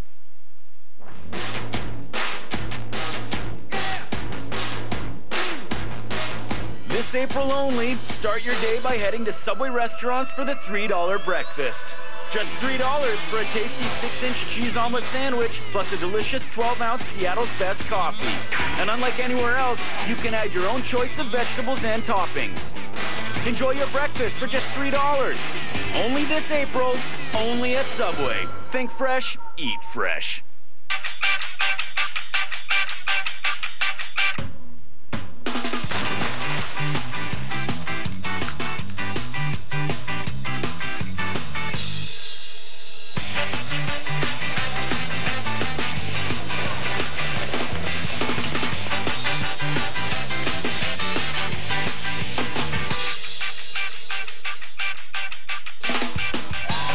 Captain Morgan. Make it happen. New pitcher for the Blue Jays will be Carlos Villanueva. Last year in 33 games, he really pitched well. He became so important for the Blue Jays because he moved out of the bullpen as a long man into the starting rotation. It's always nice to have someone like that on your staff, a long man out of the bullpen who can also pitch in various situations for you out of the bullpen. But then when you need him in the starting rotation, he can do that. And he did that for the Blue Jays last year. Good walks to strikeout ratio. Carlos also had a good spring, went 1-0 with an ERA of 0.79. Well, the Blue Jays bullpen has really been good. They pitched as advertised. 4 innings, 3 hits. They haven't allowed an earned run. They pitched around 2 walks. They were also able to get the strikeouts. In fact, that's what we characterized this bullpen as, a strikeout bullpen. And they proved that here this afternoon. A couple of key strikeouts. Got to have those power arms, especially late in a ball game. Jack Hanahan, the third baseman, will start things off for the Indians here in the bottom of the 10th. He homered in his first at bat. Blue Jays were terrific in extra inning games a year ago. They were 13-4 overall in extra inning games in 2011. And don't play them at home in extra innings. They are undefeated. Off the end of the bat, they were 11-0 in extra inning games at Rogers Center. And they had some dramatic finishes. And they never gave up. They fell behind early in this game. Ricky Romero gave up a 4 spot in the second. But he settled down, kept them in the ball game, and then the bullpen took over from there. What a call. Good breaking ball, catches Hanahan looking. Aaron Sebia set it up perfectly, and Villanueva delivered. You know, they stayed away, and now they're going to drop that curveball. Hanahan thinks it's on inside, but it's plenty high enough and over the plate.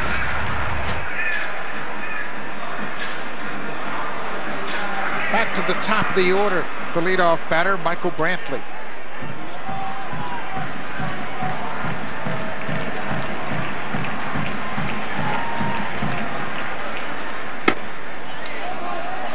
Villanueva had a little bit of a scare in spring training. He had some numbness in his hand. They shut him down and checked for circulation problems. But everything seemed to straighten out, and he got back into the routine of pitching and pitched well. You know, the big thing about that, it wasn't that long. Maybe 3 or 4 days that he was out, so he was able to stay in his schedule, not really fall off of it. Well, he wisely went right to the training staff as soon as he recognized the symptoms, and they addressed it very quickly. Ball on the strike. Kelly Johnson, nice easy hop. 2 down.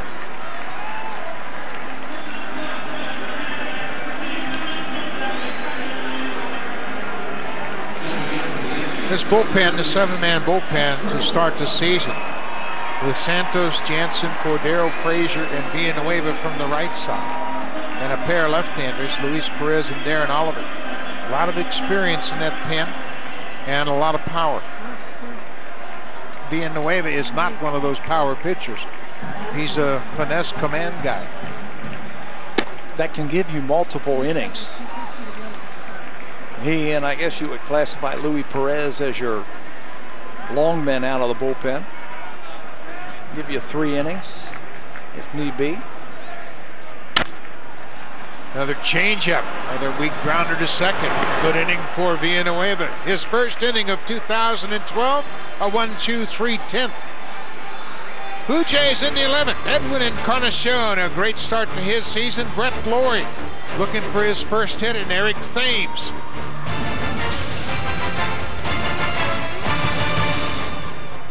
Because the right Stanley Cup ritual just might help you win.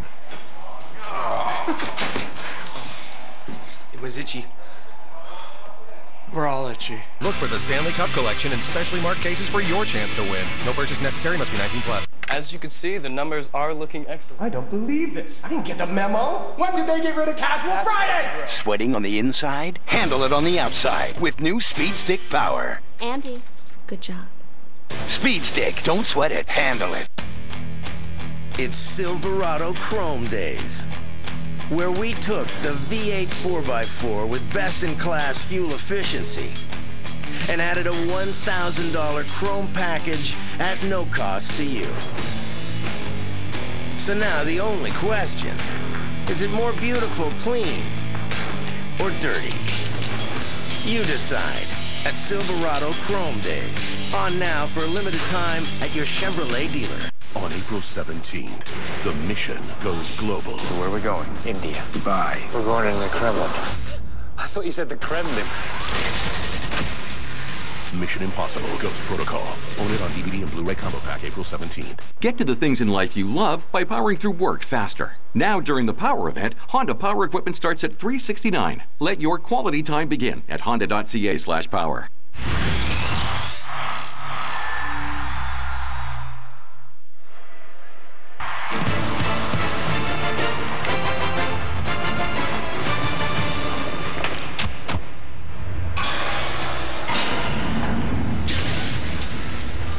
Opening day. Hot dogs at the old ballpark. 43,190 fans in attendance, and they have been treated to an exceptional game. They got to see a great performance from their starter, Justin Masterson, who went 8 innings of 2-hit ball and struck out 10. And now the third reliever for the Indians will come out to work the 11th. It'll be Joe Smith. Now in his 5th season in the big leagues, Joe Smith. You see his numbers from last year, 71 games for Smith, which is a career high in the American League. He also pitched in the National League for the Mets. He comes from down under. so he's tough on the righties. Edwin Encarnacion, his last time up, tied the score with a 2-run double off the wall in left, and he is swinging with a lot of confidence right now. Yeah, you could just tell that he has been locked in for about the last 10 days or so. Short swing, keep that front shoulder, and I think that's the key for Edwin Encarnacion. That front shoulder's got to stay in. Sinking fastball tapped on the ground, foul. Edwin got off to a rough start last year, and I think it had to do with his defense more than anything. He was so concerned about defense. In spring training, he was going to be the backup first baseman in the DH.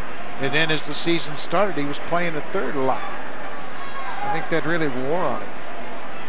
Made a lot of errors, and then once they settled in at the DH, he was fine. I think another thing, he didn't hit a home run for a long time to start last year, and I think that had got in his head a little bit. Didn't hit his first home run until May 29th last year. Fights this one off. Edwin is a very proud man, a very quiet guy, and really kind of shy. But he takes a lot of pride, and last year that was wearing on him, that he hadn't been able to hit a home run and wasn't really contributing offensively. And you know, as a hitter, when you try and hit home runs, it's not going to happen. They happen because of a byproduct of a good swing. There's a good swing, and Encarnacion has his second hit of the afternoon. That'll start things off here in the 11th.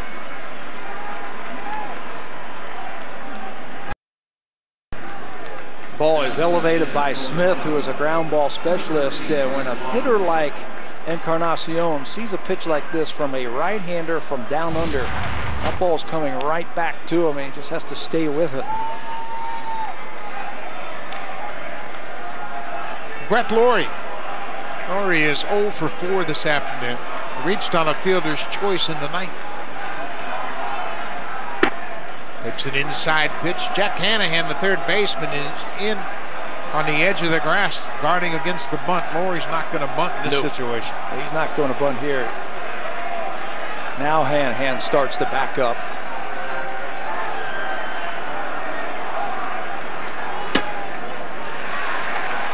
Lawrie has a lot of confidence at the plate. He's got a lot of confidence in the dugout, a lot of confidence at third. He's just got a lot of confidence.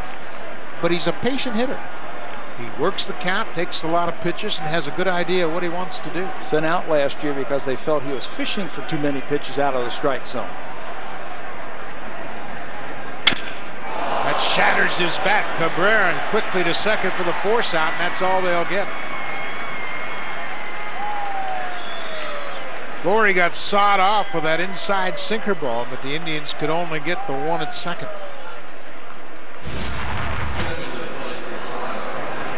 Goes right in on his hands. Now this might be okay because now you've got a guy who can steal a base for you. Just runs out of real estate inside and just saws his bat off in half. A chance now for Lawrie to get into scoring position via the stolen base. Eric Thames, the hitter. Would you keep him at first to give Thames a chance to hit? Just one shot. I give him one strike. Let's see if he can pull a ball in that hole on the right side and Blue Jays play first to third. Thames has power, obviously. He can hit a ball out of the ballpark, but he can also hit a ball in the gaps. And Lawrie can run. You think if they open up first, they might put Thames on and pitch to the right-handed hitting Aaron Sebe on deck.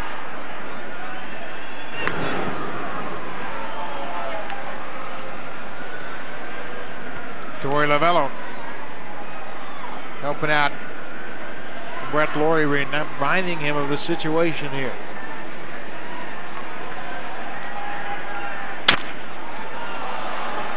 Fought off and fouled out of play. That'll get Thames a new bat. You know, if Joe Smith wasn't so good at getting ground balls with that sidearm delivery, you know, I would leave him there, but because he can get the ground ball, I want to take the game to the Indians. You know, in this situation, you fought all the way back. You've tied the game up. Why sit back now? John Farrell has said all along he wants his offense to be one that makes the opponents uncomfortable. Thames fights it off again.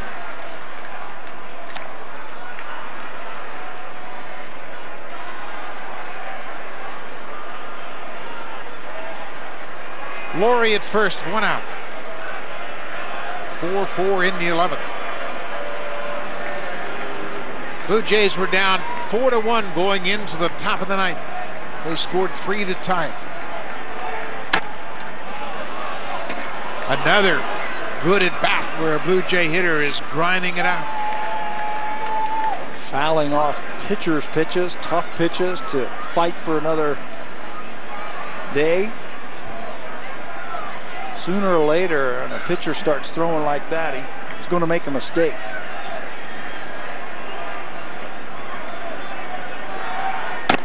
Up and away. And Thames is gaining more information with every pitch he sees from Joe Smith.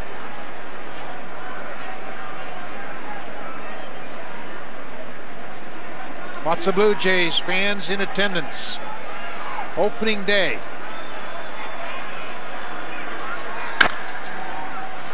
So reach the seats down the left side. Eric Thames a year ago started 47 of the last 51 games in left field. And coming into spring training, there was a competition for the starting job in left. But John Farrell always referred to Thames as the incumbent.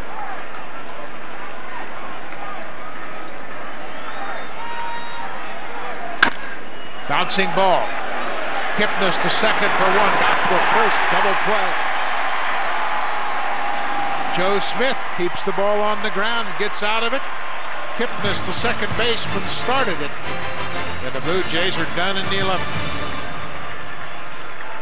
This Saturday at Rona, we'll give you a 15% off sticker to apply to the product of your choice, like a brand new backyard deck, or a great patio set, or a spiffy new barbecue, or a cool patio heater, or a bright shiny screw, or maybe not the screw. The 15% off sticker event this Saturday only. Rona, doing it right. A chip in your windshield can become a crack with just one good bump, and that means replacing your windshield. To prevent that from happening, we can repair it. And as you know, that's our business. We use specialized tools to inject resin all the way into the chip, keeping it from becoming a crack for the life of your vehicle. But be careful, not everyone uses such quality resin. That's why we're proud to guarantee our work. Call now or book online at speedyglass.ca. Speedy Glass Repair. Speedy Glass Repair. Some say the major leagues is showtime, where lights are brighter, stadiums bigger, heroes are giants, and memories are legendary. This is where the game is front and center, where the only way you can know baseball is knowing the game within the game. Where stories are told on big screens and lives in full color, and where baseball fans can call home. Where Canada's team plays and are on the marquee 162 games a season. Fans, you've seen the world's greatest athletes grace the cover of Canada's all-new sports magazine. Now it's your turn. Go to sportsnet.ca/myowncover to put yourself on the cover, of Sportsnet magazine. Great opportunity, and you can bet there's a lot of Blue Jay fans here that would love to do that. That's sportsnet.ca/myowncover.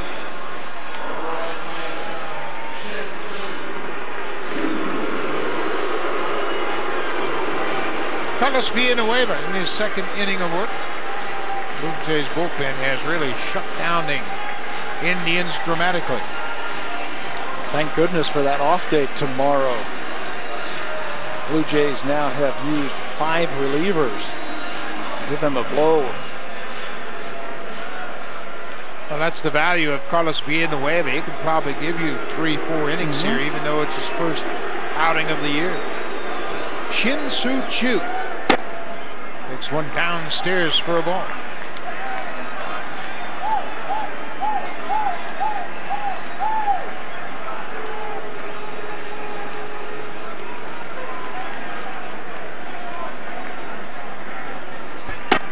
Choo showing bunt. pulls the bat back, takes a strike. The Blue Jays infield is shifted around to the right. Yeah, they're really crowding the middle against Chu, and Laurie now has started to come in towards the grass. Chu just trying to pull him in with that fake bunt. Fly ball left field. Eric Thames backing up a few steps. Chu's retired, first out of the 11th.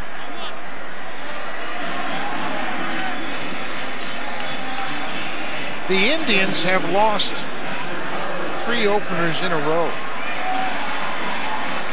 They opened up against the Blue Jays in 2009, lost 13-7. Lost to the Texas Rangers 4-2, and last year 15-10. How about that for an opener? Mark Burley, the winner in that game. They got off to a great start last year, the Indians, and really kept it going for about a month and a half.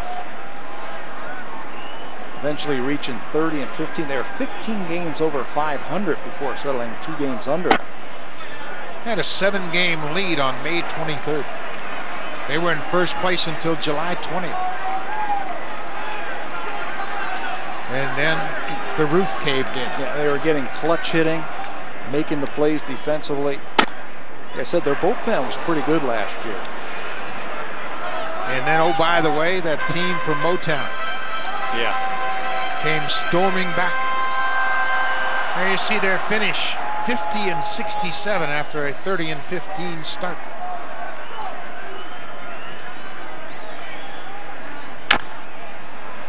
Pulled foul on the ground. Carlos Santana 0 for 2 this afternoon. He's walked twice and struck out twice.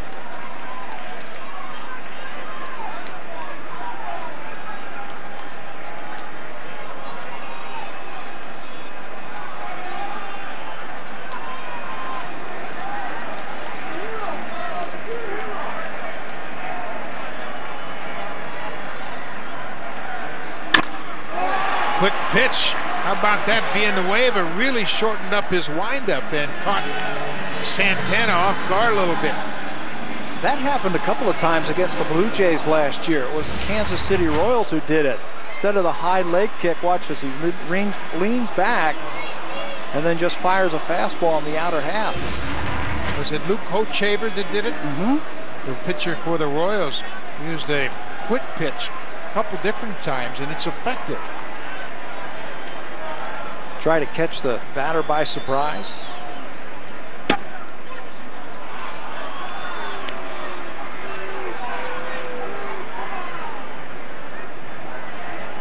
Jason Donald getting his first at bat. He came on as a pinch runner for Travis Hafner in the bottom of the ninth.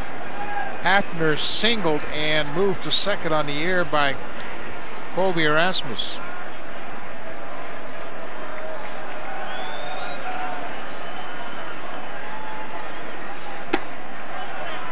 Jason Donald won the utility player for the Indians this spring. Had a very good spring with the bat. Can play all the infield positions. Got a little speed.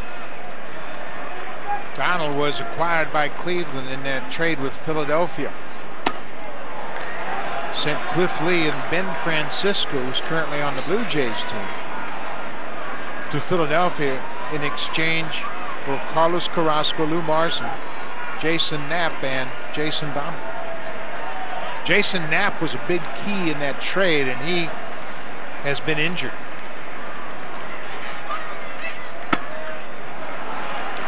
And Carrasco is out for the year. They thought he'd be one of their starting pitchers this year. He's going to be out for the year with Tommy John surgery.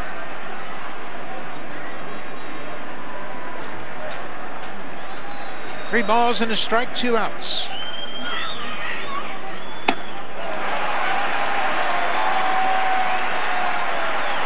Villanueva's first walk.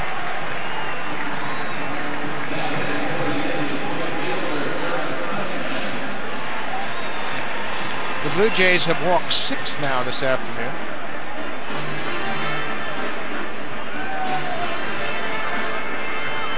John Farrell helping Torey Lovello on the defense. Blue Jays have a new advanced scout, and it's former Blue Jays player and Major League catcher Kevin Cash. And he's been on the Indians quite a while. And he reported to this coaching staff. So Cash has given his opinion on how to defend against the Indians.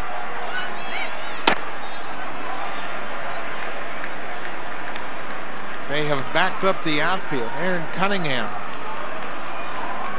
executed a perfect sacrifice bunt in the bottom of the ninth. His only at bat. He pinch ran for Shelley Duncan in the seventh.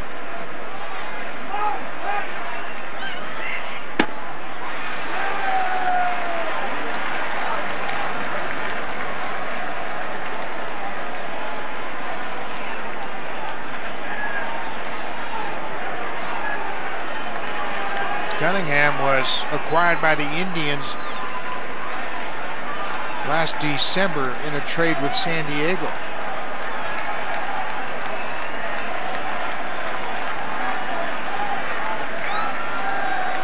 Two and 0. Popped up. Cunningham was out in front of that changeup. Villanueva has used that pretty effectively in his 2 innings here this afternoon. I think that's why you see Brett Laurie now right on that line. He doesn't want a ball to get between him and that foul line for extra bases. This game would be over. So he's taken a couple of steps to guard the line. No doubles. Very appropriate headgear here this afternoon at Progressive Field. Temperature 6 degrees Celsius at the start of the game. And it's cooled off somewhat since then.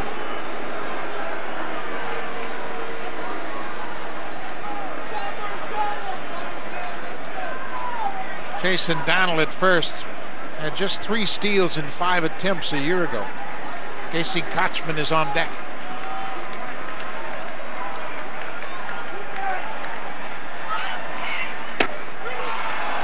Fastball finds the outside corner. It's 2-2. Move the ball in and out, up and down. Put a little something on, take a little something off. Would you start to run it right here? Really got nothing to lose. That's the way I play it. You know, you don't have anything to lose if he gets thrown out. Cunningham starts fresh next inning. You got to push it. Not going. It's full count. He'll run now. Full count, 2 outs. Now the outfield can play a little bit deeper now because he gets a little bit more of a head start. You have to cut a ball off in the gap. Thames in left, Rasmussen center, Rajay Davis came into the ball game in the ninth. He's in right.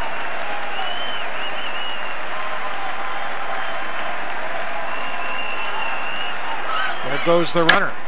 Ball is lifted into center field. Kobe Rasmus camps under it, makes the catch, and the Indians are done in the 11th. We will go to the 12th. The bullpen for the Blue Jays continues to shut down the Indians. Get to the things in life you love by powering through work faster. Now during the Power event, Honda Power Equipment starts at $369. Let your quality time begin at honda.ca/power.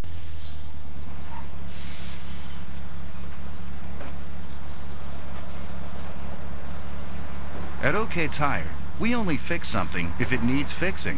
For good value and advice you can trust, stop in today. This season, we recommend Kumho tires. The advanced tread design of Kumho's X to 4X offers excellent traction and handling for a smooth, comfortable ride. All at a great price. Kumho tires, available at OK Tire. Honestly driven.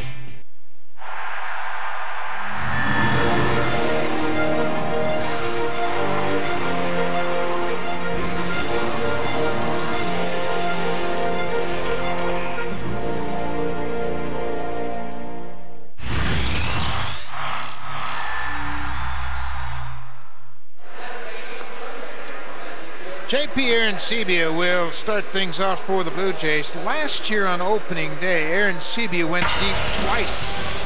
Bottom of the 4th inning off Carl Pavano, the starter. Goes deep. Directement du Avril Arena, la Russie. rencontre la Slovaquie à Helsinki en Finlande, le match pour la médaille d'or. Bonsoir, mesdames, messieurs. Bienvenue à ce match pour la médaille d'or. Ici Claude Mayotte. Et j'aurai le plaisir de travailler avec Michel Lacroix, Normand Flynn et Gaston Thérien. Gaston, Russie, invaincu en 9, finit premier. C'est pas une surprise. Slovaquie finit 4e. Exactement. C'est une surprise pour eux. C'est une grande victoire. Même si, Claude, on dit qu'ils vont peut-être perdre l'or parce qu'il va y avoir un gagnant. Et puis, s'ils n'ont pas l'or, ils vont avoir l'argent. Je pense qu'ils vont avoir fait tout un pas en avant. Et du côté de la Slovaquie, c'est exactement ce qu'ils voulaient après avoir fini le 10e. Mais il y a eu tellement de surprises depuis le début du tournoi qu'il ne faut pas tout de suite dire que la Russie est Non, il faut attendre. On va regarder ce qu'ils ont fait en quart de finale et en demi-finale parce que c'est eux qui ont sorti le Canada. Exactement. N'eut été d'une belle performance des Slovaques, là, comme tu dis, Claude. Et moi, j'ai l'impression que des gars comme Chara, Satan, Enzus, Sekera, Radiovic devra absolument être d'impact. Pourquoi? Parce que si on n'a pas une bonne performance de tous nos joueurs clés, ça va être très difficile du côté des Slovaques parce que du côté des Russes, on a tellement de joueurs vedettes. Il faut qu'on soit d'impact. Il faut que nos meilleurs soient à leur meilleur niveau. Et je vous rappelle qu'en demi-finale, ils ont battu ceux qui ont remporté la médaille de bronze, c'est-à-dire la République tchèque, donc victoire de 3-1. Et Chatan a été excellent. Et Udacek, qui frappe aussi, a bien fait. Mais il y en a un qu'on n'a presque pas parlé durant le tournoi, puis il se retrouve au 2e rang des meilleurs gardiens. Puis en demi-finale, il a peut-être fait la différence. C'est Latko. Exactement. Du côté du gardien de but, je pense que ça te prend une grosse performance. Si tu veux avoir la médaille d'or, il faut que ton gardien de but soit un de tes meilleurs joueurs. Donc, du côté du gardien de but, Latko, il a été bon, il a fait des arrêts-clés, il a inspiré sa défensive. Et moi, ce que j'ai aimé, c'est qu'il a gardé son calme. Même si à l'occasion, c'était pas facile pour lui, on l'a bombardé. Donc là, maintenant, il doit être capable d'offrir la meilleure performance qu'il n'a pas offerte jusqu'à maintenant dans le tournoi parce qu'il sait très bien qu'offensivement, les Russes, c'est une grosse machine. Donc Latso doit absolument être un gardien de but intraitable et surtout, s'il voit que les Russes sont d'impact devant lui, briser le rythme, garder les rondelles près de lui et surtout contrôler ses retours de lancer. Et tu sais que depuis le début du tournoi, les Russes commencent habituellement lentement un petit peu. Des fois, ils se font surprendre même par un but. Il va falloir que là, la Slovaquie en profite parce qu'une fois que le rouleau compresseur commence, je veux dire, il est presque intraitable de bien des façons, 2, 3 trios et même, je dirais, 4 trios. On verra bien si on va avoir une autre surprise. On ne sait jamais. Merci beaucoup, Gaston. Alors, au retour, Michel et Normand seront là pour nous parler justement du Big Red Machine, la Russie.